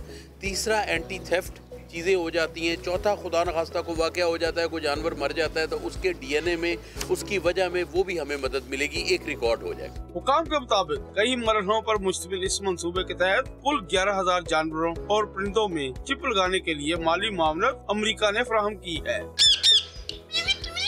वाइल्ड लाइफ को पहली दफ़ा इस गवर्नमेंट ने तकरीबन 6 अरब रुपया दिया है वाइल्ड लाइफ कंजर्वेशन के मुख्तलिफ प्रोजेक्ट्स के लिए। इस कंजर्वेशन में हम वाइल्ड एनिमल्स का जो यहाँ पाए जाते थे और अब ख़त्म हो गए हैं, उनकी री इंट्रोडक्शन भी करवा रहे हैं और इसके अलावा हम अपनी मैनेजमेंट प्रैक्टिसेस को भी इम्प्रूव कर रहे हैं। इस कंपोनेंट की कॉस्ट जो है वो कोई तकरीबन 1 करोड़ रुपए के करीब है, जिससे हम ये सारे जू के एनिमल्स को माइक्रोचिपिंग करवा लें। लाहौर चिड़ियाघर के एक चीते में माइक्रोचिप पहले ही नस्ब की जा चुकी है। मंसूबे के अगले मरहले में तमाम मालूमात सॉफ्टवेयर में महफूज की जाएंगी और दुनिया भर में कहीं से भी एक क्लिक पर दस्तयाब होंगी। कैमरामैन अजहर इकबाल के साथ मोहम्मद लुकमान, समा, लाहौर। आगे बढ़ते हैं। इस्लामाबाद एहतसाब अदालत में जाली अकाउंट्स केस में किडनी हेल्थ रेफरेंस की समाअत हुई है। अदालत ने नैब की दरख्वास्त पर सलीम मांडवीवाला के खिलाफ फर्द जुर्म के लिए 16 मार्च की तारीख मुकर्रर कर दी है। आपको अपडेट कर रहे हैं। एहतसाब अदालत में जाली अकाउंट्स केस में किडनी हेल्थ रेफरेंस की समाअत हुई और अदालत ने नैब की दरख्वास्त पर सलीम मांडवीवाला के खिलाफ फर्द जुर्म के लिए 16 मार्च की तारीख मुकर्रर की है। आगे बढ़ेंगे, फ़ज़ाई सफ़र की बात करते हैं, लेकिन ज़रा ये सोचिए कि आपने कोई फ़्लाइट बुक कराई हो और ये भी मालूम ना हो कि बुकिंग कहाँ की है, मालूम ही ना हो कि जाना कहाँ को है, ठहरना कहाँ को है, और ये कैसा मामला होगा जब आपको मालूम ही ना हो। तो जनाब ये ऑस्ट्रेलिया एक निजी एयरलाइन है और उन्होंने एक ऐसी फ़्लाइट मुतारिफ़ कराई है जिसमें सफ़र करने वालों को मालूम नहीं होता कि जहाज़ जा किधर रहा है। ये देखिए, ये बड़ी अच्छी बात है उन लोगों के लिए जिन्हें बहुत ज़्यादा टेंशन होती है, और ऐसा पहली बार नहीं हुआ है। ऐसी एयरलाइनें 1990 में भी सयाहत को फ़रोग देने के लिए ऐसा किया था। अब कोविड-19 में बोरियत के शिकार अफराद इस स्कीम के ज़रिए नामालूम मंजिल तक जा सकेंगे। यानी जहाज़ का तो मालूम है कौन सा है, लेकिन मंजिल मालूम नहीं है आपको जनाब के कौन सा। लेकिन मैं किसमें गड़बड़ हो सकती है? फॉर एग्जाम्पल आपने गर्म कपड़े रख लिए हो और वहाँ हो गर्मी का मौसम, तो फिर आप क्या करेंगे? मेरे साथ हुआ था।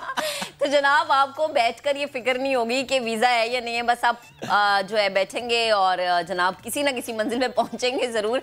लेकिन मुझे ये बताएं कि जनाब अगर आपका दिल नहीं है उस जगह पे ज़्यादा देर स्टे करने को, तो फिर आप क्या करेंगे? कोई और ऑप्शन नहीं है, हम गए ही रहना है, उठे रहो, एंजॉय करते फिर वापस आओ। लेकिन देखिए, खाना पीना रहना सहना सब कुछ उनकी जिम्मेदारी है। मुझे लगता है हमें प्लान कर लेना चाहिए, छुट्टी भी आ रही है ना? 2 दिन के लिए कोई ऐसा प्लान नहीं होता। चलिए, छोटी सी छुट्टी का वक्त है, नहीं छोटी सी ब्रेक का वक्त है, वापस आते हैं, साथ रहिए।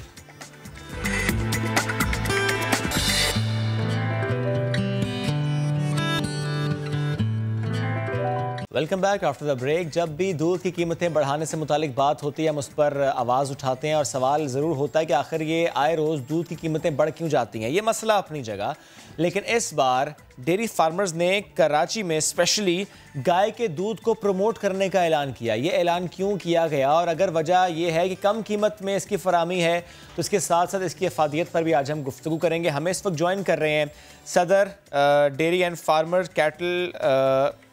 Farmers and cattle association Shakir गुजर साहब, और हमारे साथ न्यूट्रिशनिस्ट है सहार जावेद चावला। आपको भी गुड मॉर्निंग कहेंगे। शाकिर साहब, पहले आपकी तरफ आऊँगा। ये जो ऐलान किया गया कि गाय का दूध प्रमोट करना है, क्यों ऐसा ऐलान किया गया? असल में कि ये समझ लें कि एहतजाजन ऐलान है। हमारी कौमी ब्रीड है, देखें, बफलो, और दुनिया के 3 खुशकिस्मत तरीन खित्तों में पाकिस्तान का शुमार होता है जहाँ दूध देने वाली वाटर बफलो पाई जाती है। बहुत तेज़ी से नस्ल कशी, डे ओल्ड बच्चों की स्लॉटरिंग उनके, और मादा जानवरों की डेयरी ब्रीड की बीफ ब्रीड के लिए स्लॉटरिंग। अच्छा। तो उससे हम ये समझते हैं कि भैंस अब म्यूज़ियम में मिलेगी। अच्छा। आपकी कौमी ब्रीड ख़त्म हो रही है। तो हमने ये एहतजाजन ऐलान किया कि अवामुन्नास की भी मुश्किलात को मद्देनज़र रखते हुए, क्योंकि भैंस महंगी हो गई, अजनास महंगे हो गए, तो फिर सवाल ये पैदा होता है हम कौन सी चीज़ सस्ती, कौन सा दूध सस्ता दे सकते हैं अवामुन्नास को। शाकिर साहब, यही चीज़ आपने महंगे होने की बात ना, तो भैंस भी चारा खाती है, गाय भी चारा खाती है, तो फिर दूध महंगा क्यों है? ये फ़र्क क्यों है? असल में जी फ़र्क है ना, देखें, हमारी जो भैंस है वो 8 लीटर की प्रोडक्शन देती है, गाय हमारी 12 से 20 लीटर तक की प्रोडक्शन देती है। अच्छा। और उसमें क्रॉस ब्रीड है, होल्स्टीन है, और इम्पोर्टेड काउज भी आ रही हैं बहुत ज़्यादा, क्योंकि आप अपनी नस्लों को तो तबाह कर रहे हैं, आप बाहर से इंपोर्ट करके मंगा रहे हैं। तो अब जब दूध अवेलेबल भैंस का नहीं होगा, गाय का तो लोगों को पिलाना है ना, और हमने भी डेयरी फार्मिंग करनी है, हमें और कुछ तो आता नहीं है। तो ज़रूरी ये है कि हम सस्ता दूध अवामुन्नास को और खालिस दूध पिलाएं, और उसके लिए हर सतह पे आवाज़ उठाएं। तो हमने इससे एक तो नेशनल बफलो डे पे भी ये आवाज़ उठाई है कि आप भैंस की भी कमी का शिकार है, भैंस म्यूजियम में मिलेगी, आपको इस पर नोटिस लेना चाहिए। म्यूजियम में मिलेगी जी, स्लॉटरिंग हो रही है ना जी, मुसलसल उसके डे ओल्ड बच्चों की स्लॉटरिंग हो रही है। तो बहुत ज़्यादा ये भी समझ लें कि जी दूध की कीमतें भी कम हो सकती हैं, हमें इस पे गुफ्तगू करनी चाहिए। तो रोकथाम के लिए कुछ नहीं हो रहा? असल में जी ये गवर्नमेंट का काम है, गवर्नमेंट कोई नोटिस लेने को तैयार नहीं है। क्यों? अगर फौरी तौर पे नोटिस ले ना वफाकी गवर्नमेंट, तो हम 20-25 रुपये लीटर, 30 रुपये लीटर तक कमी कर सकते हैं, क्योंकि उसमें सबसे अहम बात यह है कि NARC national agriculture research centre की रिपोर्ट है कि पाकिस्तान अपनी ज़रूरत का 45% फॉडर प्रोड्यूस करता है और वो भी आप एक्सपोर्ट कर देते हैं। तो ज़रूरत इस चीज़ की है एक्सपोर्ट पे फौरी तौर पे पाबंदी लगा दी जाए। 30 रुपये 20 रुपये कीमतें कम हो जाएंगी फ़ी लीटर में, और अपने जानवर की एफिशिएंसी बढ़ाने की कोशिश करें। जानवर की, अब जैसे भैंस की नस्ल कशी हो रही है, इस तरह गाय की भी नस्ल कशी हो रही है, पर गाय चूँकि लोग पसंद नहीं करते थे तो इस वजह से उसका दूध नहीं इस्तेमाल, अब बाहर से भी इम्पोर्ट होके आ रही है। तो ज़रूरत इस चीज़ की है कि नस्ल कशी को रोका जाए और छोटे कटड़ों की जानें बचाई जाएँ, मादा जानवरों की जानें बचाई जाएं। गवर्नमेंट हमें फैसिलिटेट करे, मज़ीद कैटल कॉलोनीज़ का कमर्शियल शहरों के मज़ाफ़ात में क़याम अमल में लाए और फार्मर्स को एजुकेट करे और इसकी हौसला शिकनी के लिए इक़दामात करे। जहाँ हमारा फ़र्ज़ होगा हम आवाज़ ज़रूर उठाएंगे, लिखेंगे इदारों को। और जाहिर सी बात है, देखें शहरों में जाली दूध बिक रहा है जी। हाँ, इस पर चूँकि जाली दूध की आपने बात की, इस पर हम बात करेंगे, लेकिन इससे पहले चूँकि हम बात करें गाय के दूध को प्रमोट करने से मुतालिक, तो सहर आपका कमेंट चाहिए इससे मुतालिक मुझे। 1 गिलास भैंस का दूध और 1 गिलास गाय का दूध, क्या दोनों एक जैसे हैं? दोनों की अफादियत एक जैसी है या कि किसी एक की अफादियत ज़्यादा है? अस्सलाम वालेकुम जी। दोनों ही बहुत अच्छे हैं अपनी अपनी जगह, और दोनों की अफादियत में कुछ चीज़ों में डिफरेंस है। आधे आधे लीटर की हम बात कर लेते हैं। तो अगर हम बात करें भैंस के दूध की, सबसे पहले पानी के कंटेंट से हम बात करते हैं। भैंस का दूध कंपैरेटिवली गाढ़ा क्यों होता है? क्योंकि जो उसका पानी का कंटेंट होता है वो 83% होता है, और जो गाय के दूध का पानी का कंटेंट होता है वो 88% होता है। गाढ़ा एक वो इस वजह से होता है, और दूसरा वो इस वजह से गाढ़ा होता है क्योंकि उसमें फैट कंटेंट आपके पास ज्यादा होता है, उसमें कोलेस्ट्रॉल जो है वो आपके पास ज्यादा होता है। यानी अगर आप आधा लीटर गाय का दूध लगा ले, तकरीबन आधा आधा फर्क है, उसमें 8 ग्राम फैट होता है, और अगर आप आधा लीटर भैंस का दूध लगा ले तो उसमें 17 ग्राम फैट होता है। आधा लीटर आप गाय का दूध लगा ले तो उसमें 8 ग्राम प्रोटीन है, और जो भैंस का दूध है उसमें 9 ग्राम प्रोटीन है। आधा लीटर आप गाय का दूध लगा ले तो उसमें तकरीबन 10 ग्राम कार्बोहाइड्रेट है, और आप भैंस का लगा ले तो 13 ग्राम कार्बोहाइड्रेट है। इसके अलावा जितने भी vitamin A, vitamin D, vitamin के, विटामिन ई, विटामिन सी, आपके पास जो बी विटामिन है, आपके पास जो कैल्शियम है, मैग्नीशियम है, फास्फोरस है, मैंगनीज है, वो सब भैंस के दूध में ज्यादा है।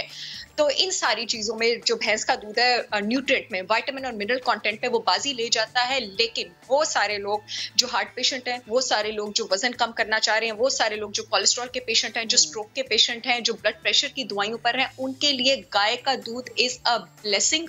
क्योंकि अगर आपके पास जो भैंस का दूध है उसमें फैट कंटेंट ज्यादा है, तो उसमें आधा फैट आपके पास सैचुरेटेड फैट होता है। मैं आप लोगों के साथ एक सेगमेंट कर चुकी हूँ सैचुरेटेड फैट्स और इन सारी चीजों पर। तो अगर वो लोग जो वर्जिश करना चाह रहे हैं, जो वजन पुट ऑन करना चाह रहे हैं, जो मसल बल्कअप करना चाह रहे हैं, जो खवातीन प्रेग्नेंट हैं, वो भैंस का दूध इस्तेमाल करें। और वो लोग जो इन सारी एलिमेंट्स, इन सारे डिजीजेस से इस वक्त अफेक्टेड हैं, और जो वेट लॉस चाह रहे हैं, उनके लिए गाय का दूध कंपैरेटिवली बेटर है। क्योंकि कैलोरीज भी, अगर आपके पास 100 ग्राम जो भैंस का दूध है उसमें 100 कैलोरीज होती हैं ज्यादा एज कम्पेयर टू आपके पास जो गाय का दूध होता है उसमें 60 कैलोरीज आपके पास होती हैं।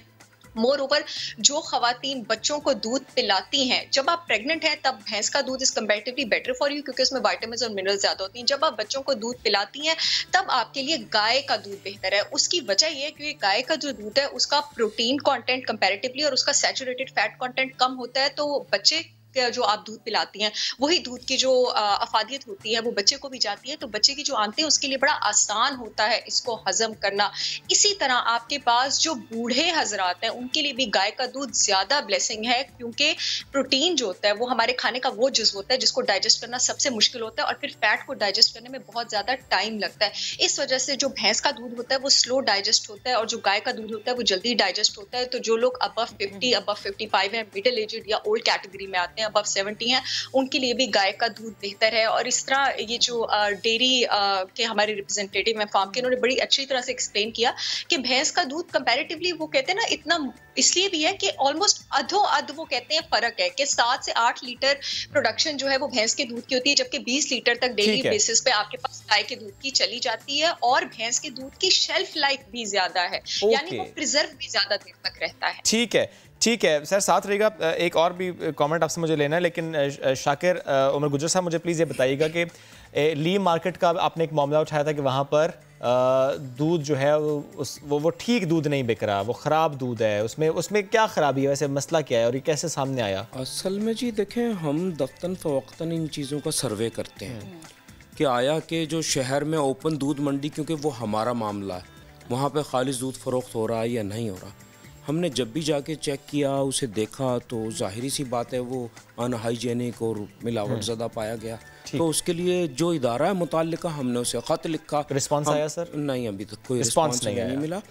तो बहुत ज़रूरी है कि जी हम ये समझ लें कि जो खालिस दूध है वो अवामुन्नास तक बिल्कुल ठीक है। आप लोग ये कोशिश भी होती है, लेकिन मैं चाहता शहर से इस पर कमेंट में ले लूँ। शहर के क्या एक आम शहरी के लिए, एक आम सारिफ के लिए ये चेक करना कि आसान है कि जो दूध उसको मिल रहा है खुला दूध वो ठीक है या नहीं है? क्योंकि लैक्टोस्कैन की मशीन तो हम लगा नहीं सकते।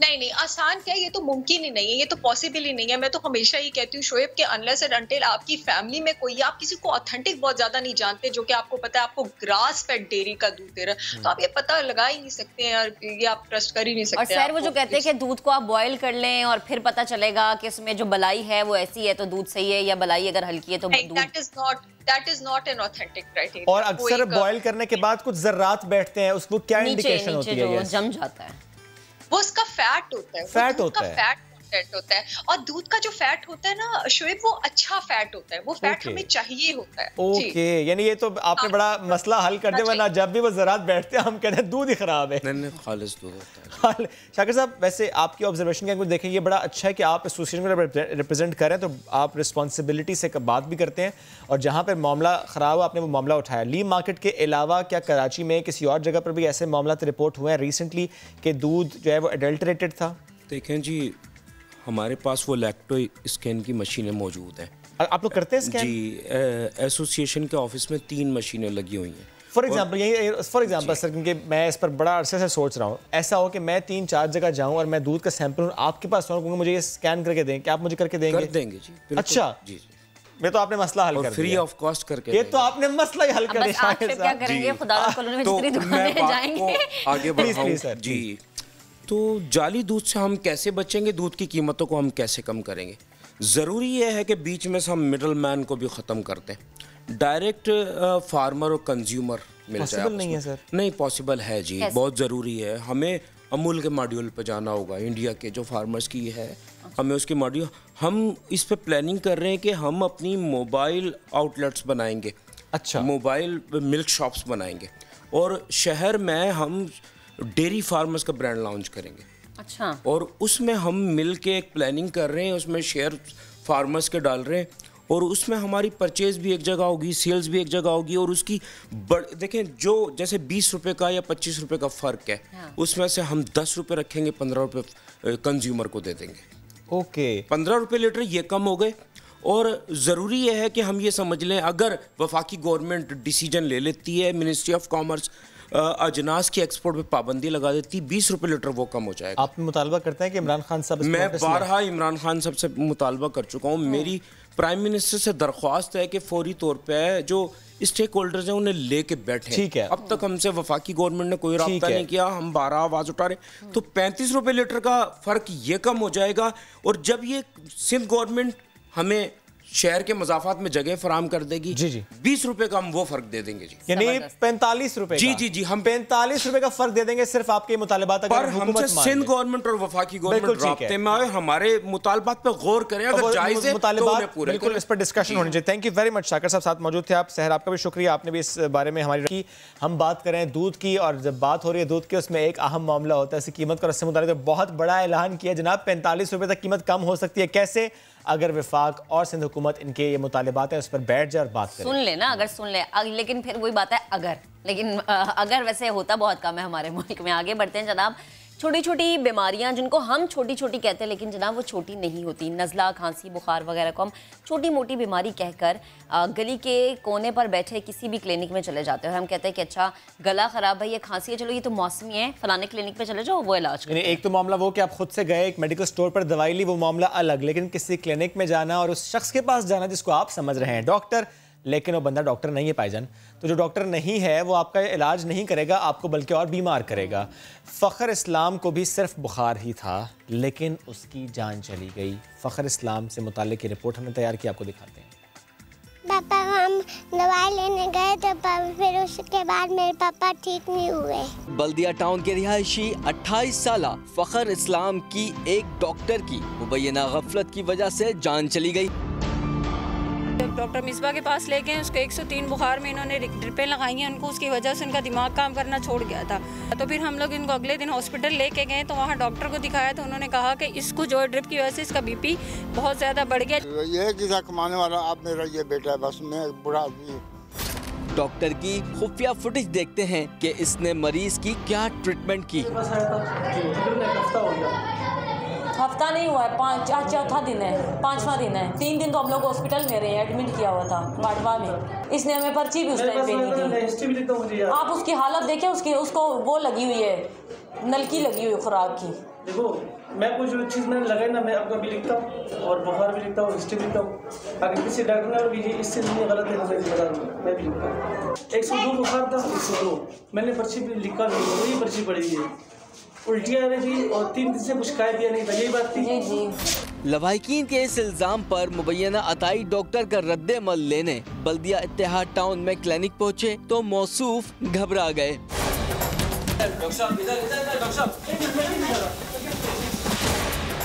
कभी किसी को फोन तो कभी कैमरे से मुंह छुपाया।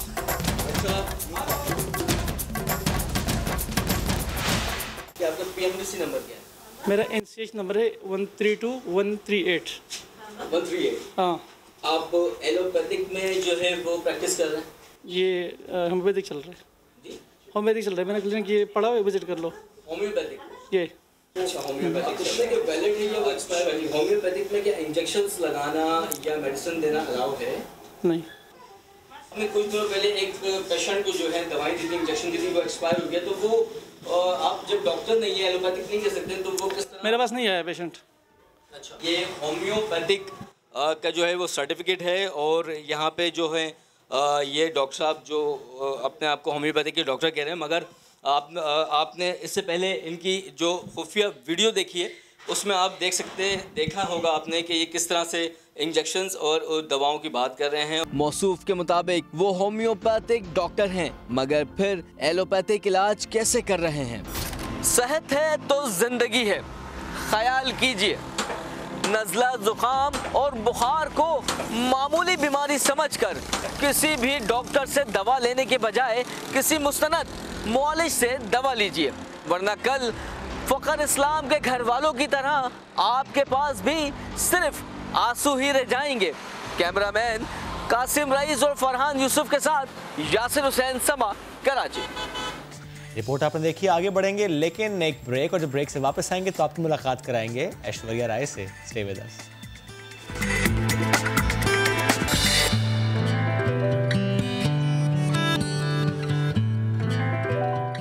तो जनाब, ब्रेक पर जाने से पहले हमने आपकी मुलाकात किससे करवानी थी? ऐश से। यस, ऐश्वर्या राय से। अपनी ऐश्वर्या राय से मुलाकात कराएंगे, जिनका नाम भी अपना अपना है। आमना नाम है उनका, आमना इमरान। सोशल मीडिया पर आजकल वो छाई हुई हैं और उन्होंने बॉलीवुड अदाकारा की तरह मेकअप किया, स्टाइलिंग की और जनाब इंस्टाग्राम पे, सोशल साइट्स पे उन्होंने धूम मचा दी है। वैसे जब मैंने फर्स्ट टाइम मैंने देखा था तो मुझे लग रहा था कि ये अच्छा ऐश की कोई पिक्चर है, ऐश्वर्या राय की कोई ये पिक्चर वो रिजेम्बलेंस बहुत ज्यादा उनकी आ रही है।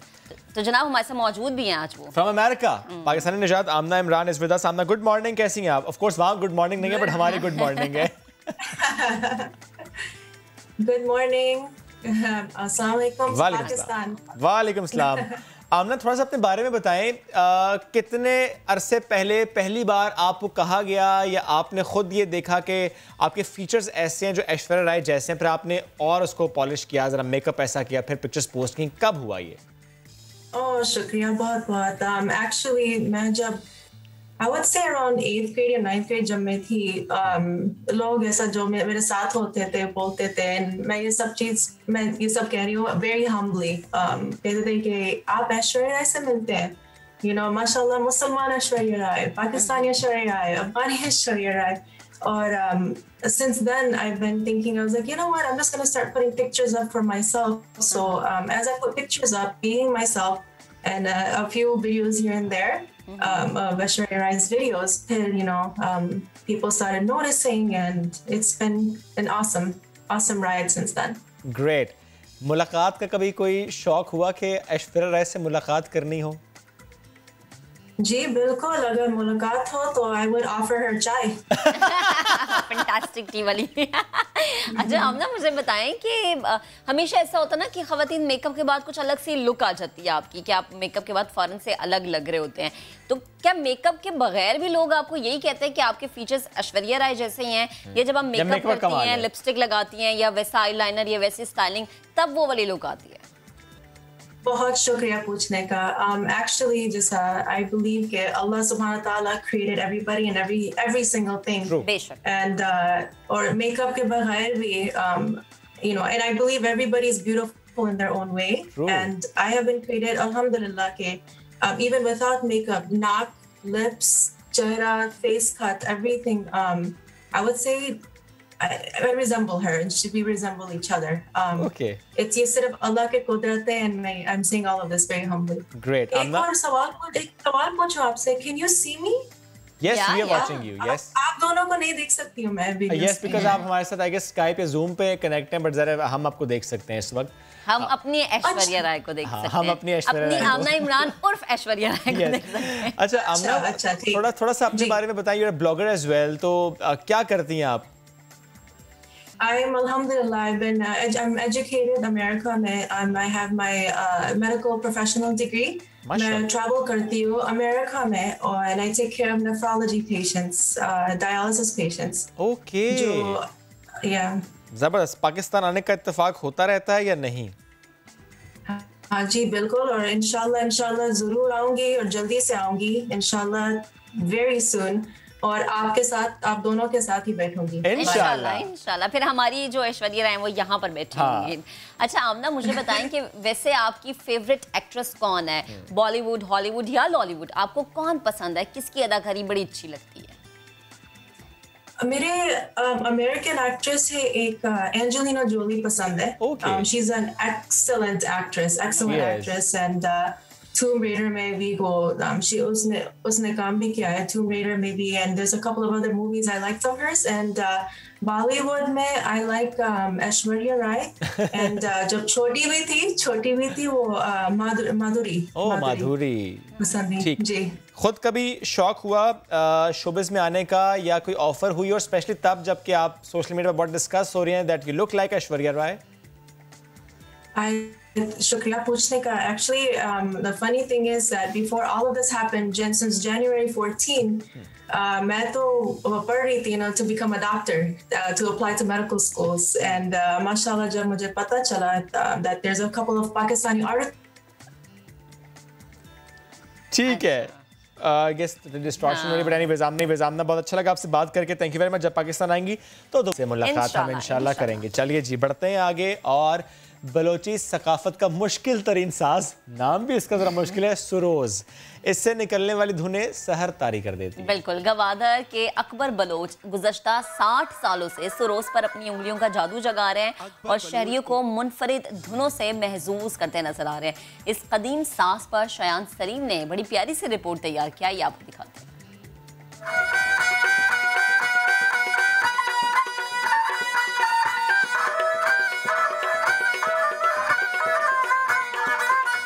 अकबर बलोच उंगलियों के जादू से सरोज पर ऐसी धुनें तरतीब देते हैं कि सुनने वाले खो जाते हैं।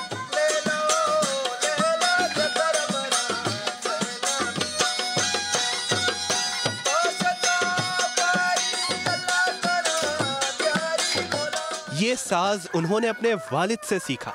अपने 2 बेटों के साथ मिलकर वो ग्वादर के मुख्तलिफ रिजॉर्ट में सरोज की तारों के ताल मील से मुनफरिद सुर पैदा कर रहे हैं।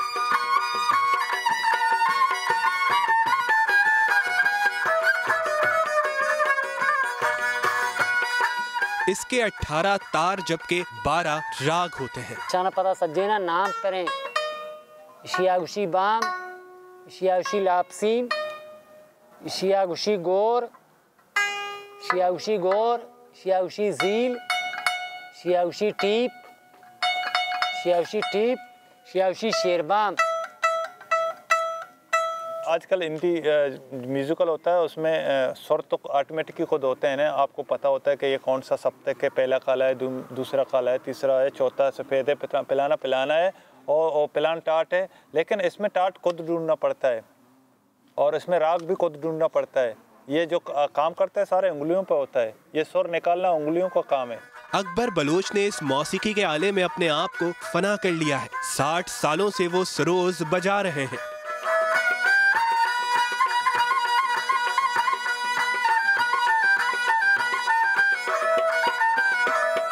घोड़े की दुम का बाल और ढांचे में हिरन की खाल का इस्तेमाल, जिससे सरोज की धुनें मधुर बनती हैं। बकरी का भी लगाते हैं चमड़ा, बकरी के चमड़े में आवाज़ इतना नहीं होता, इतना गूंज नहीं होता।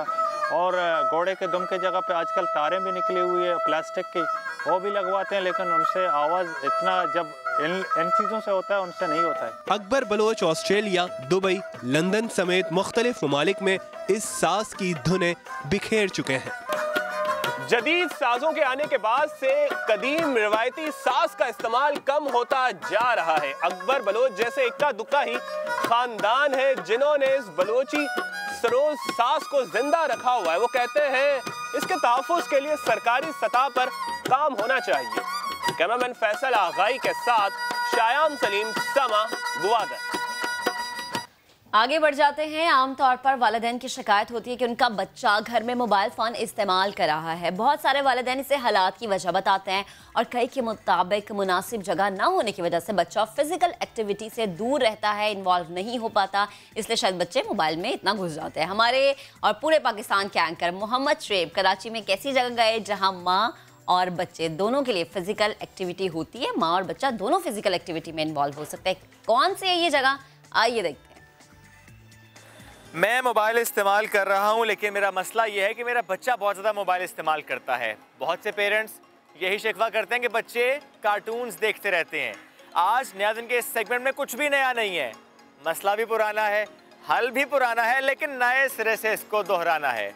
जब हम बात करते हैं बच्चों की, तो मसला ये है कि बच्चे आजकल किसी एक्टिविटी की तरफ जाते नहीं हैं। अरे क्योंकि हम उन्हें उस तरफ लेकर नहीं जाते। आज हम बात करेंगे एक ऐसी जगह की जहाँ पर माएँ भी एक हेल्दी लाइफस्टाइल की तरफ जा रही हैं और बच्चे भी।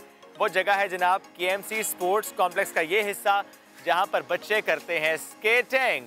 छोटे छोटे से बच्चे ऐसी ज़बरदस्त स्केटिंग यहाँ पर कर रहे हैं कि उनको देखकर हमारा भी दिल कर रहा है कि हम भी थोड़े छोटे होते तो ये सीखने का मौका मिलता तो हम ज़रूर ये करते हैं। एनीवेज़, आज इन बच्चों से आपकी मुलाकात कराने के साथ साथ उन पेरेंट्स से भी आपकी बात कराएंगे जिन पेरेंट्स की ये परेशानी थी, लेकिन जब ये जगह नज़र आई उन्हें कि अब ये रेनोवेट हो चुकी है और यहाँ पर अपॉर्चुनिटी है, यहाँ पर ट्रेनर है और यहाँ पर एक अच्छा माहौल है, तो वो बच्चे यहाँ पर आकर अब स्केटिंग सीख रहे हैं और शाम को बड़ा ज़बरदस्त किस्म का एंजॉय कर रहे हैं।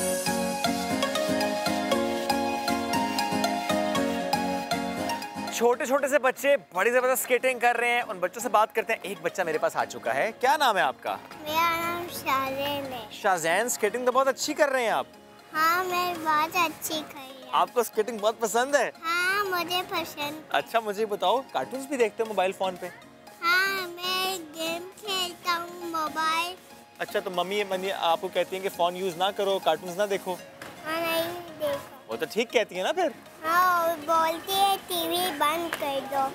तो इस बच्चे ने टीवी बंद किया और स्केटिंग की। बाकी बच्चों का क्या पैगाम है वो भी आपको सुनाते हैं। मैंने इससे पहले जिक्र किया कि आजकल माएँ और इवन वालिद भी बड़े परेशान होते हैं कि बच्चे मोबाइल फ़ोन को नहीं छोड़ते, कार्टून्स को नहीं छोड़ते, और फिर हम परेशान होते हैं कि अब क्या करें। लेकिन आपने उस परेशानी का हल ये निकाला कि आप यहाँ पर आईं। बिल्कुल, बच्चों के लिए तो बहुत ज़रूरी है कि फ़िज़िकल एक्सरसाइज करें वो कोई ना कोई। और मुझे ये चीज़ लॉकडाउन में बहुत अच्छी लगी क्योंकि एक तो ये ओपन एयर है, इसमें कोई ख़तरा नहीं किसी भी तरह का कोविड लगने का। बिल्कुल। लॉकडाउन में तो वैसे ही बच्चे इतना ज़्यादा मोबाइल, आईपैड्स और टीवी के आगे बैठे हुए थे कि फिर मैंने आखिरकार, मैं पिछले 3 साल से KMC में आ रही हूँ। अच्छा जी, मेरे बच्चे ट्रेनिंग 3 साल से ले रहे हैं। फिर बीच में जब ये बंद हो गया था रेनोवेशन के लिए तो इन्होंने रोक दिया। फिर लॉकडाउन में मैंने आना बंद कर दिया। मुझे ऐसा लगा बहुत ज़्यादा लॉस हो रहा है बच्चों का। क्योंकि इनकी कोई और फिजिकल एक्सरसाइज थी ही नहीं। उसके बाद से फिर जब से स्केटिंग में आना शुरू किया तो बहुत चेंज है बच्चों में। तो क्या ये पहले से ही इतना अच्छा था, मैनेज था, लेकिन या अब आके इतना मैनेज हुआ है? नहीं, अब ये बहुत ज़बरदस्त तरीके से मैनेज हो रहा है। ओके। यहाँ जो आप ये सब देख रहे हैं ना, ये बहुत चेंजेस आए हैं अब जो अच्छा। नई मैनेजमेंट आई है। अब पहले से आ रही हैं आप यहाँ पे, ये आपके लिए नई जगह थी? मेरे लिए ये थोड़ी नई जगह है। ओके। हाँ, बट ये कि मैं पहले देख के गई हूँ सब कुछ, बट ये कि लॉकडाउन था कोरोना की वजह से, तो ये कि यहाँ पे काफ़ी जो है ना वो मतलब बढ़ गया था घास वगैरह और ये सारी चीज़ें इस वजह से, ग्रास वगैरह और ये सब इस वजह से ना। बट ये कि अब अल्हम्दुलिल्लाह अब बैक टू रूटीन हो गए। सही है। तो ये कि बहुत अच्छे यहाँ पे जो है ना वो चेंजेस आए हैं और जो है वो सर बहुत अच्छे तरीके से ट्रेन करवा रहे हैं। You are very daring mother कि आपने कहा चल बेटा कर skating. Actually the coach was so nice and he was so supportive कि उन्होंने मुझे कहा कि the earlier the better. Okay. जितना बच्चा छोटा होता है उतना जल्दी पिक करता है and he was like don't worry, give him into my hands and he is my responsibility now. तो I was like very relaxed and I was like very confident कि हाँ ये सीख जाएगा, बिकॉज आहिल ने बहुत अच्छे से पिक किया था। Okay. He was the one जिससे मैंने स्टार्ट किया, ये पहले गया and then I sent him and I was like I am like really very happy with all the techniques and everything there. बेटी को स्केटिंग के लिए भेजना ये फादर के लिए बड़ा एक नॉर्मल चीज़ थी, या आपको लगा कि नहीं बेटी है चोट ना लग जाए, गिर ना जाए? बेटी के साथ फादर की अटैचमेंट बड़ी ज़्यादा होती है क्योंकि initially we were a bit reluctant, लेकिन जब हम यहाँ पे आए हमने और बच्चों को भी देखा तो they were doing it very confidently, so हमने भी हिम्मत की फिर, तो we saw it in no time she was perfectly doing it. Now we are very happy कि चलो बेटी भी कर रही है, बेटा तो चलो कर रहा था। हाँ, दफा बड़ा कंपटीशन होता है। अच्छा, यानी बहन टफ टाइम दे रही है भाई को।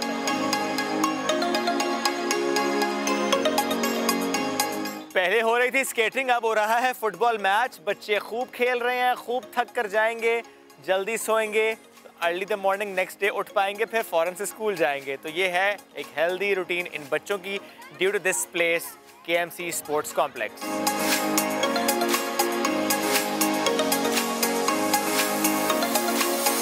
लड़के तो ज़बरदस्त स्केटिंग यहाँ पर कर ही रहे हैं, लेकिन लड़कियाँ किसी से पीछे नहीं हैं। और एक ऐसी लड़की जो यहाँ पर सबसे ज़्यादा टेक्निक्स लड़कियों में जानती है वो है अनाया। अस्सलाम वालेकुम अनाया। वालेकुम अस्सलाम। अनाया, कितने टाइम से आप यहाँ पर आ रही हैं? 1 year। एक साल में आपने इतनी टेक्निक सीख ली हैं? जी। कैसे? क्योंकि सरफराज और सरफरी बहुत अच्छे कोचेस हैं। ओके, ऐसा भी कभी हुआ कि यूट्यूब पर या वीडियोस में देख के आपने कोई टेक्निक सीखी हो, या सारा कुछ यहीं पर आकर सीखा? इधर? अच्छा, सब कुछ इधर सीखा है। Anaya, how old are you? I'm 9 years old। अच्छा, अनाया जी 9 साल की और यहाँ पर 1 साल से आ रही हैं। तकरीबन कहना चाहिए कि आधी टेक्निक्स इनको आती हैं। तो अनाया, स्केटिंग को लेके बहुत ज़्यादा पैशनेट हैं आप? Yes, I love skating class। Why is that so? Because skating is very fun and it makes us stronger। 1.5 साल के भी नहीं थे, स्केटिंग की थी और अब तक स्केटिंग कर रहे हैं। इतनी मोहब्बत है स्केटिंग से? Actually, my dad is a professional skater and he is the teacher of skating. So I usually saw him. Then he was teaching the student. Okay. Then that I was showing him. Then like this I got this। यानी इसका मतलब ये हुआ चूँकि बाबा ने खुद से कहा होगा कि बेटा तुमने तो करना ही करना है, तुम्हें तो करना ही करना पड़ेगा, या खुद का शौक भी था? खुद का शौक था। कभी गिरे, चोट लगी? जी बहुत दफ़ा, लेकिन मेरे बाबा का ये बिल्कुल भी इरादा नहीं था कि वो मुझे स्केटिंग सिखाए। अच्छा। मैं एक दिन वो जा रहे थे किसी क्लास के लिए, वहाँ पे स्केट पढ़े, खुद ही आया, मैं क्रॉलिंग करके आया और पहन के उसको खड़ा हो गया। जब से बाबा ने देखा तो उन्होंने बोला अब इसको छोटा था, क्रॉलिंग करते करते आया, स्केट्स पहने, उसने कहा स्केटिंग करनी है। तो बच्चे जो इतनी अच्छी स्केटिंग कर रहे हैं क्योंकि ट्रेनर्स बहुत अच्छे उनको मिले हैं, बड़े प्यार से उन्हें समझा के ट्रेनिंग करा रहे हैं, गिरने नहीं देते, हाथ थाम लेते हैं। फरीद साहब और फराज साहब मौजूद, उनसे बात करते हैं। अस्सलाम वालेकुम जी। वालेकुम सलाम। फरीद साहब, मुझे आप बताएं कि 2-2 साल का बच्चा, 3-3 साल का बच्चा यहाँ पे ऐसी स्केटिंग कर रहा है जैसे वो कोई 10 साल का बच्चा और वो 3-3 साल उसने स्केटिंग सीखी हो, ये कैसे कर रहे हैं? सर बस वो बैलेंस, हमारी ट्रेनिंग ऐसी है कि फ़र्स्ट हम उनको बैलेंस कराते हैं, जैसे ही बैलेंस इम्प्रूव होता है तो फिर वो अपनी स्पीड जो है उनकी फास्ट होने लगती है। अच्छा, अब रेनोवेशन के बाद आप देख रहे हैं कि यहाँ पे रुझान बढ़ता जा रहा है, बहुत ज़्यादा पेरेंट्स लेकर बच्चों को निकल रहे हैं और लेकर यहाँ पर आ रहे हैं। ड्यू टू कोविड ज़्यादा लोग घरों में रहे थे। जी बिल्कुल, माशाल्लाह से। और फिर इसके अलावा भी हमारे जो डायरेक्टर साहब आए हैं काफ़ी चेंजिंग हुई हैं, जिसकी वजह से माशाल्लाह से ये रीन्यू करवाया गया है, तो पेरेंट्स जो है अट्रैक्ट हो रहे हैं। और माशाल्लाह पहले तो ये बहुत ज़्यादा स्केटिंग रिंग हमारा जो है वो बहुत लाइट्स नहीं थी, बहुत प्रॉब्लम थी, लेकिन अल्लाह के शुक्र है अब बहुत बेहतर होता चला गया और पेरेंट्स भी आ रहे हैं, एंजॉय कर रहे हैं, पेरेंट्स भी एंजॉय कर रहे हैं, बच्चे भी एंजॉय कर रहे हैं। ठीक, अच्छा फराज, अगर आप इस तरफ आ जाएं, मुझे प्लीज़ आप बताइएगा कि अगर एक बच्चा यहाँ पर आए, वो चाहे 4 साल का हो, 5 साल का हो, कितने महीने में बच्चा बेहतरीन स्केटिंग कर पाता है? स्केटिंग का मिनिमम 6 मंथ। 6 मंथ उसको एक अच्छा स्केटर बनने के लिए, अगर वो रेगुलर क्लासेस ले रहा है तो उसको 6 मंथ रिक्वायर्ड है for the good skating. Safety gears हैं और स्केट्स हैं, आप प्रोवाइड करते हैं या ये बच्चे खुद लेकर आते हैं? जैसे ये खुद मिल जाते हैं, लाइट हाउस से मिलते हैं। अच्छा, यहाँ तो जो बच्चे कर रहे हैं, लेकिन क्या ऐसा भी मामला होता है कि KMC स्पोर्ट्स कॉम्प्लेक्स के ये बच्चे यहाँ सीखने के बाद किसी नेशनल लेवल पर या किसी और रीजनल लेवल पर जाके पार्टिसिपेट करें? 2017 में हमारी इसी ग्राउंड की, पहले तो मैं बताता चलूँ, ये पाकिस्तान का पहला स्केटिंग ग्राउंड और सबसे बड़ा स्केटिंग ग्राउंड अभी तक है। ठीक है। और हमारी 2017 में गर्ल्स गई थी थाईलैंड, वहाँ पे इंडिया को बीट किया था रोल बॉल गेम।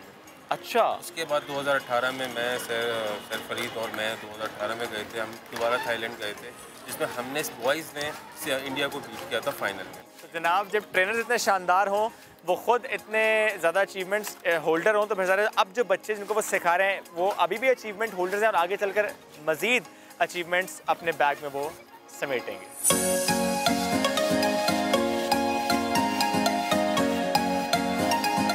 इस रेनोवेशन का सहरा जिसके सर पर है, ये रौनकें जिसने बहाल की हैं, उनकी बात करते हैं। डायरेक्टर स्पोर्ट्स KMC कुंवर अयूब साहब साथ मौजूद हैं। अस्सलाम वालेकुम सर। वालेकुम सर, कमाल करते हैं, जहाँ जाते हैं छा जाते हैं।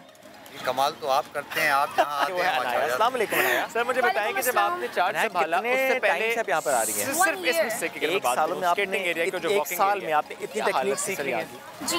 कैसे जाहिर है कि जिस समय मैंने चार्ज संभाला तो वो ड्यूरिंग ओके, ऐसा भी कभी हुआ कि YouTube पर या वीडियोस में देख के आपने कोई टेक्निक सीखी हो या सारा कुछ यहीं पर आके सीखा? नहीं थी इधर। सही। अच्छा, थोड़ा सा हमें सब कुछ इधर सीखा है। Anaya, how old are you? I am 9 years old। अच्छा, अनाया जी 9 साल की और यहाँ पर 1 साल से आ रही हैं, तकरीबन सही कहना चाहिए।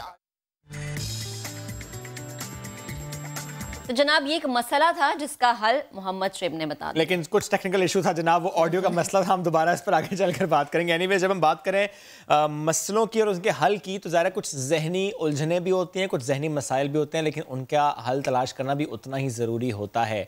एक वीडियो आपको दिखाते हैं, फिर डिस्कस करेंगे आज इससे मुताल्लिक। एक मामूली सी कॉल में छुपा था ये मामला, या यूँ कहना चाहिए कि किसी का इंतज़ार था कोई बात करे, कोई सुने, क्योंकि बहुत सी ऐसी उलझनें होती हैं जो सिर्फ बात करने से ही दूर हो जाती हैं। तभी तो कहते हैं कभी कभी दोस्तों में बैठना बहुत ज़्यादा ज़रूरी होता है। आज इस अहम मामले पर जब हम बात करेंगे, आप भी हमें कॉल कर सकते हैं, अपना दिल खोलिए हमसे बात करने के लिए और हमारे इस पैनल से बात करने के लिए। हमारे साथ जो मौजूद हैं साइकोलॉजिस्ट सैयद आफ्ताब शाह साहब, good morning to you. And we have 2 students जिन्होंने ये वीडियो बनाई है, बिकॉज ज़ाहिर है इन्होंने इस मामले पर काम किया, वो भी साथ मौजूद है। फिजा यूसुफ एंड फौजिया अयाज, आपको भी वेलकम कहेंगे। Starting the conversation from you, मुझे प्लीज़ ज़रा बताएं, क्या ये मामला किसी के साथ हुआ था इन आइसोलेशन जो कि आपको आपके इल्म में आया, देन यू थॉट कि इस पर एक वीडियो बननी चाहिए कि नहीं, आपने एज्यूम किया कि मामला ऐसे होते हैं, दैट्स व्हाई आप लोगों ने वीडियो बनाई? ये हमारी एक अपनी दोस्त थी जिनके साथ ये सब कुछ हुआ था, और वो कोविड टेस्ट पॉजिटिव आया उनका, और उसके बाद हमने जब उनसे बात की इस सब के 14 डेज़ के क्वारंटीन के बाद जब वो बाहर निकली, और फिर हमने उनसे डिस्कस किया, तो हमें लगा कि इसको हमें हाईलाइट करना चाहिए इस इशू को, क्योंकि न जाने कितने ऐसे लोग हैं जो इसी सब चीज़ों से गुजर रहे हैं आइसोलेशन पीरियड में, और किस तरह से वो तन्हाई उसको महसूस कर रहे हैं।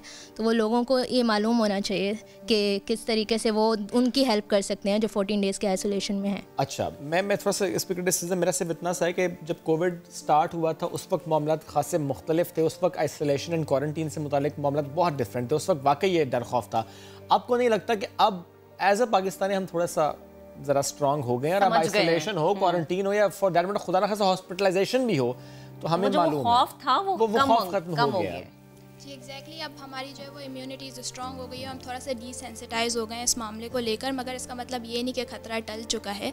अभी भी लोग क्वारंटाइन होते हैं और उनको साइकोलॉजिकल इश्यूज होते हैं अभी भी। जी एग्जैक्टली, और जब बंदा बंद होता है कमरे में तो ऑब्वियसली उसको थॉट्स आती हैं इस तरीके की, और उसको मुकाबला करना पड़ता है, बिकॉज एक बंदा जब मसरूफ़ होता है ना तो उसकी थॉट्स बॉटल अप हो जाती हैं, right, and when he is alone in the room तो उसकी थॉट्स स्पिल आउट होना शुरू हो जाती हैं, एंड ही इज़ अलोन तो उसको वो वो मसाइल बहुत बड़े लगना शुरू हो जाते हैं। तो उसका मुकाबला ओवर थिंकिंग, तो उसका एक ही हल होता है कि आप वेंट आउट करो, लोगों से बात की जाए, आप लिख के इजहार करें, बोल के इजहार करें, किसी एक को अपना वो बना लें। एक्सप्रेस करना बहुत ज़रूरी है। एग्जैक्टली, ठीक है, लेकिन कोई सुनने वाला भी तो हो ना, सुनने वाला भी तो हो। फॉर एग्जाम्पल, चूँकि आफ्ताब साहब साथ मौजूद हैं, सर मुझे ये बताएं कि किसी भी शख्स को सुसाइडल थॉट आना, क्या ये हम देख रहे हैं सोसाइटी में बहुत ज़्यादा हो गया, कॉमन हो गया किसी भी शख्स को, चाहे उसकी जॉब का मसला नहीं है, चाहे उसके इश्यूज़ रिलेशनशिप से रिलेटेड नहीं है, लेकिन छोटी सी परेशानी को लेकर भी सुसाइडल थॉट, एक्सट्रीम स्टेप लेने का ख्याल आ जाना, क्या ये कॉमन हो गया?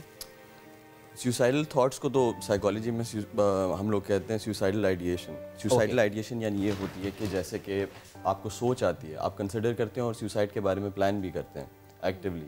और सुसाइडल आइडिएशन या तो पैसिव होती है या एक्टिव होती है। या तो इंसान अपने साथ ही बात करता है अकेला, अपने साथ ही प्लान करता रहता है, या वो डिस्कस करता है, वो एक्टिव हो जाती है, दूसरों के साथ बात करेगा, लोगों से बात करेगा कि ये मुझे ख्याल आ रहे हैं। ये है कि क्या ये भी ज़्यादा फैल गई है? वो इसी वजह से हो सकता है क्योंकि कोविड है, इसका ताल्लुक मेंटल इलनेस से भी है, सुसाइडल आइडिएशन का, सुसाइडल थॉट्स का, इसका बहुत गहरा ताल्लुक है मेंटल इलनेस से। Isolation being one of the factors जिसमें ये होता है क्लिनिकल डिप्रेशन उसी से पैदा होता है। क्लिनिकल डिप्रेशन में आपको सुसाइडल थॉट्स आते हैं।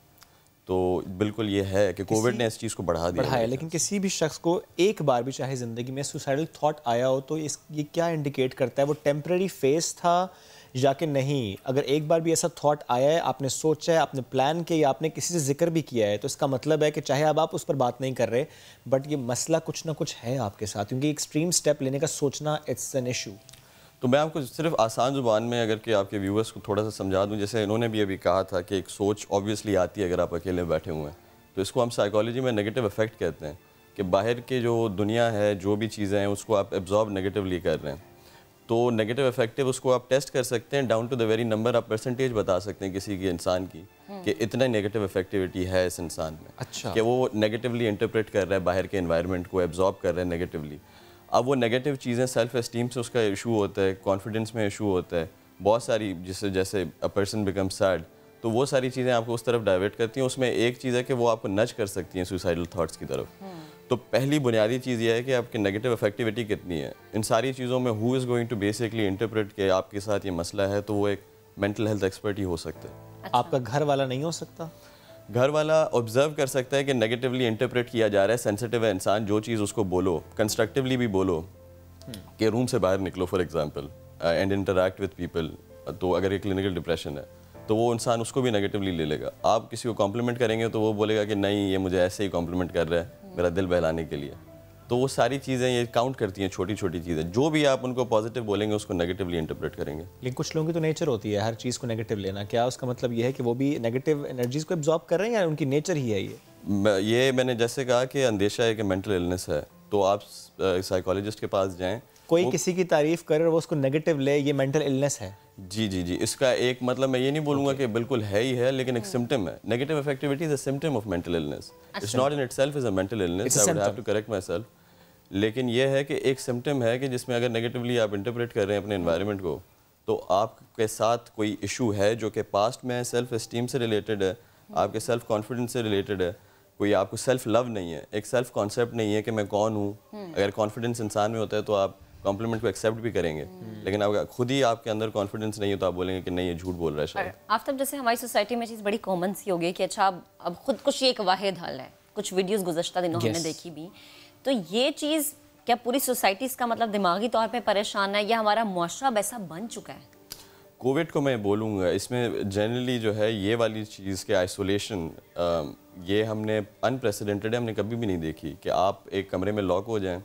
उससे होता है यही है कि इसका गहरा ताल्लुक क्लिनिकल डिप्रेशन से है। आइसोलेशन, आप किसी भी क्लिनिकल डिप्रेशन में अगर इंसान होता है उसको हम एक ही चीज़ कहते हैं कि बिहेवियरल एक्टिवेशन। आपको कोई चीज़ ऐसी करनी पड़ेगी जिससे आप बाहर कमरे से निकलें और कुछ ना कुछ करें। ओके। लेकिन अगर आपको बीमारी, अगर आप आइसोलेटेड हैं, एक कोविड आपको बीमारी हो गई है जिसमें आप किसी लोगों से मिल भी नहीं सकते अगर चाहें भी, तो एक साइकोलॉजिस्ट का काम भी डिफ़िकल्ट हो जाता है। इसी वजह से हमारे पास जो है ऑनलाइन सेशंस और थेरेपी सेशंस आ गए थे ड्यूरिंग द कोविड। जो लोग आइसोलेशन में थे वो लोग सेशन ले रहे थे? बिल्कुल ले सकते हैं, वो ये ऑनलाइन थेरेपी का सिस्टम शुरू हो गया। आपको लगता है कि उनको ज़रूरत महसूस हुई, उन्होंने सेशंस लिए? जनरली ज़रूरत हर किसी को महसूस हुई है, मतलब कोविड की वजह से काफ़ी बीमारियां लोगों की सामने आ गई। ये कोई नॉर्मल चीज़ नहीं है कि आप इंसान को 15 दिन के लिए कैद करके रख दें, जिनका रूटीन पूरा डिस्टर्ब। बिल्कुल, और वो इंसान जैसे रोजाना बाहर निकलने की आदत हो तो इसमें घर वालों का क्या किरदार है? जाहिर सी बात है कि अगर बच्चा या बच्ची आइसोलेट हैं तो माँ बाप या बहन भाई क्या किरदार अदा कर सकते हैं? इवन फ्रेंड्स इस चीज़ में जो है सपोर्ट आप प्रोवाइड कर सकते हैं। देखें ना, अब माँ बाप भी अगर कि फॉर एग्जांपल जो specifically talking about the video, Covid का पेशेंट है तो you can't basically have physical contact, तो वो तो हो नहीं सकता। तो कॉल पे अगर दोस्तों के साथ आपकी सपोर्ट है तो वो हो सकता है। उसके साथ जो है मेंटल हेल्थ एक्सपर्ट्स ने काफ़ी काम किया था, साइको सोशल सपोर्ट हेल्पलाइंस यहाँ पर शुरू हो गई थी। तो उससे ये हुआ कि लोग अगर कि उनको सुसाइडल आइडिएशन हो रही है, जहाँ से वो शुरुआत होता है एक सोच से, तो यू टॉक अबाउट दैट ख्याल के ख्याल आ रहा है मेरे पास और वो बहुत ही नेगेटिव से और बदतर होता जा रहा है कि मैं अपनी जान लेने का सोच रहा हूँ। तो उसमें ये होता है कि यू टॉक टू पीपल और seek mental health professional help. यानी जब भी किसी को भी एक दफ़ा ये ख्याल आया कि उसने खुदकशी करनी है तो वो फ़ौरन से किसी मेंटल हेल्थ प्रोफेशनल से बात करे। मुझे आप लोग बताएं कि जनरली एक परसेप्शन अब डेवलप हो चुकी है इन आवर सोसाइटी के, हमारी जो यूथ है वो मोबाइल फ़ोन एडिक्टेड है और वो फिजिकल इंटरेक्शंस पे इतना ज़्यादा बिलीव भी नहीं रखते, घूमना फिरना भी ज़रा कम हो गया है, बैठना वो बैठ भी रहे हैं तो मोबाइल पे वीडियोस, इवन अगर इकट्ठे बैठे हुए हैं तो मोबाइल फ़ोन का ही यूजेज हो रहा है। तो आइसोलेशन में तो ये करना फिर आसान हो गया। एग्जैक्टली। तो इससे जब बंदा अकेला होता है तो ज़ाहिर है उसकी चीज़ों में इंटरेस्ट लूज़ होना शुरू हो जाता है। जिस तरह आपने वीडियो में देखा, लड़की को पेंटिंग करने का शौक़ है, रीडिंग का शौक़ है, मूवी वॉच करने का शौक़ है, तो उसका इंटरेस्ट आहिस्ता आहिस्ता लूज़ हो गया उसमें, बिकॉज उसके पास करने को यही था ना पूरे दिन में। तो अब वो सारा वक्त मोबाइल लेके बैठी हुई, अब वो दूसरों को देखती है कि वो इंटर्नशिप कर रहा है, कोई उसने उसका ब्लॉग बहुत ज़्यादा सक्सेसफुल जा रहा है, उसने ये ग्रेड्स अचीव किए, और वो उसको लगता है कि मैं तो इतनी बीमार हूँ, अब मैं ज़िंदा भी रह पाऊँगी या नहीं रह पाऊँगी। तो वो जो चीज़ होती है ना, तो आपको चाहिए कि आप अपना स्क्रीन टाइम कट करो। सही है। आप जैसे अगर मैं अपनी बात बताऊं, so what I do, I just turn off my phone and spend a whole day either watching movies और whatever I want to do, like spending time with family. It's very therapeutic. Do whatever you do, but just cut your screen time, because आप वो चीज़ें consume कर रहे होते हो जो कि आपको ज़रूरत नहीं होती करने की। तो आप इसको लिमिट करो, आप अपना फ़ोन बंद करके रखो और आप लोगों के साथ टाइम स्पेंड करो, एंड दैट रियली हेल्प्स। लेकिन जो आइसोलेशन या क्वारंटीन में वो तो बल्कि फ़ोन टाइम बढ़ जाएगा, उसका स्क्रीन टाइम वो तो अम्मा अब्बा के साथ टाइम नहीं ना गुजार सकता, वीडियो कॉल पे बात करनी पड़ेगी। एग्जैक्टली। लेकिन यहाँ पे मैं एक चीज़ मेंशन करना चाहूँगी कि when I was in school तो मेरी एक आदत थी कि मैं लिख के जो है वो अपनी सारी फीलिंग्स को एक डायरी पे लिख दिया करती थी। तो इस तरीके से अगर आपको लगता है कि आप एक आइसोलेशन पीरियड में हैं और कोई आपको सुनने वाला नहीं है, तो ये एक सजेशन दूंगी कि पेपर पे जो भी आपकी थॉट्स हैं वो जब आप पेपर पे उतार देते हैं ना, तो आपका एक 50% जो है ना वो आपका स्ट्रेस कमेंट कीजिएगा। इसको ये एक प्रोफेशनल एडवाइस भी यही है कि जिन्होंने बात कही है कि जर्नलिंग कहते हैं हम इसको साइकोलॉजी में, और अमूमन क्लाइंट्स को हम यही होमवर्क देते हैं that you write down your thoughts. अगर एक क्लटर आपके दिमाग में है तो उसको आप लिख लेंगे तो आपको अंदाज़ा हो जाएगा कि वो क्लटर की अहमियत कितनी है, whether it was all in your thoughts, कि वो ऐसी चीज़ थी कि उसमें अहमियत उसकी नहीं थी इतनी ज़्यादा। और हम व्हाट वी डू इज़, हमारी inclination as a human being यही होती है कि हम चीज़ों को हावी कर लेते हैं अपने ऊपर। तो जब आप उनको पेपर पे रखते हैं तो आपको अंदाज़ा होता है कि उसकी असल में अहमियत उसकी कितनी है। और फिर कुछ लोग होते हैं ना जो कहते हैं कि हमें सुनने वाला कोई नहीं है, हमें समझने वाला कोई नहीं है, फिर उस तरह के लोगों के लिए क्या हाल है? यही है कि लिखें, बिल्कुल लिखें। एक तो उनको अगर यही लग रहा है कि उनको कोई समझ नहीं रहा तो वो लिखें, और देन अगेन के मेंटल हेल्थ प्रोफेशनल्स हैं जिनकी मैं हेल्पलाइन की बात कर रहा हूँ, they are very screen health initiative की जा रहा है, आप बात करें तो उनको कॉल की जा सकती है और उनसे फिर आप बात कर सकते हैं। Thank you very much Aftab साहब, साथ मौजूद आप दोनों का बेहद शुक्रिया। आप लोगों ने बड़ी अच्छी वीडियो बनाई, ज़ाहिर है आप लोगों ने काम किया कि इस इशू पर बात की, और ज़ाहिर है जब हम बात करें कि ज़रा सा भी कोई नेगेटिव थॉट आए और अगर एक्सट्रीम थॉट है सुसाइड का, तो you have to talk to some health professional. ये बहुत ज़्यादा ज़रूरी होता है, और हमारी भी जिम्मेदारी कि अगर हमें महसूस हो कि कोई और शख्स है हमारे आसपास जो शायद नेगेटिव एनर्जी को एब्जॉर्ब करे, तो फिर हमारा भी काम है कि हम उसका साथ दें, उससे बात करें, क्योंकि बात करने से चीज़ों का हल निकलता है ना, जैसे इस वीडियो में भी दिखाया। आगे बढ़ते हैं जनाब। एहतसाब अदालत में पैरागॉन हाउसिंग सोसाइटी रेफरेंस की समाअत के दौरान ख्वाजा सलमान रफ़ीक और जज के दरमियान दिलचस्प जुमलों का तबादला हुआ। सलमान रफ़ीक ने कहा कि जज साहब सफाई के मुनासिब इंतजामात का हुक्म जारी करें। मोअज़्ज़िज़ जज साहब ने जवाब दिया कि सिस्टम बनाना आप लोगों का काम है, जो कि आप लोगों ने नहीं किया। हम गंदगी में बड़े हुए हैं और गंदगी में ही मर जाएंगे। मज़ीद क्या बातचीत हुई, शाहिद हुसैन से बात कर लेते हैं। शाहिद बताएगा मज़ीद किन किन चीज़ों पर सवाल हुए, किन किन चीज़ों पर इस्तफसार किया गया, क्या जवाबात मिले? जी, जब केस की समाअत शुरू हुई तो सलमान रफीक ने कहा कि इंतजाम अदालत में काफ़ी गंद है, कूड़ा है, उसकी सफाई के लिए अहकाम करें, जिस पर जज ने उनको जवाब ये दिया कि अदालत के सिस्टम बनाना आपका काम था, आपने नहीं बनाया। शहबाज शरीफ हो या इमरान खान हो, हमें फ़र्क नहीं पड़ता, हम तो गंदगी में पड़े हुए और गंदगी में ही मर जाएंगे। और सियासतदान जो है वो तरक्की कर गए हैं। साथ ही जज ने ये भी सलमान रफीक को कहा कि आइंदा उनसे गंदगी के मुतालिक बात ना कीजिएगा, जिसके बाद बाकायदा केस की समाअत का आगाज हुआ। जी शुक्रिया, आपने अपडेट किया। वक्त हो गया खत्म, वीकेंड का आगाज होने वाला है। Enjoy your weekend. आपसे मुलाकात करेंगे मंडे को। अल्लाह हाफिज।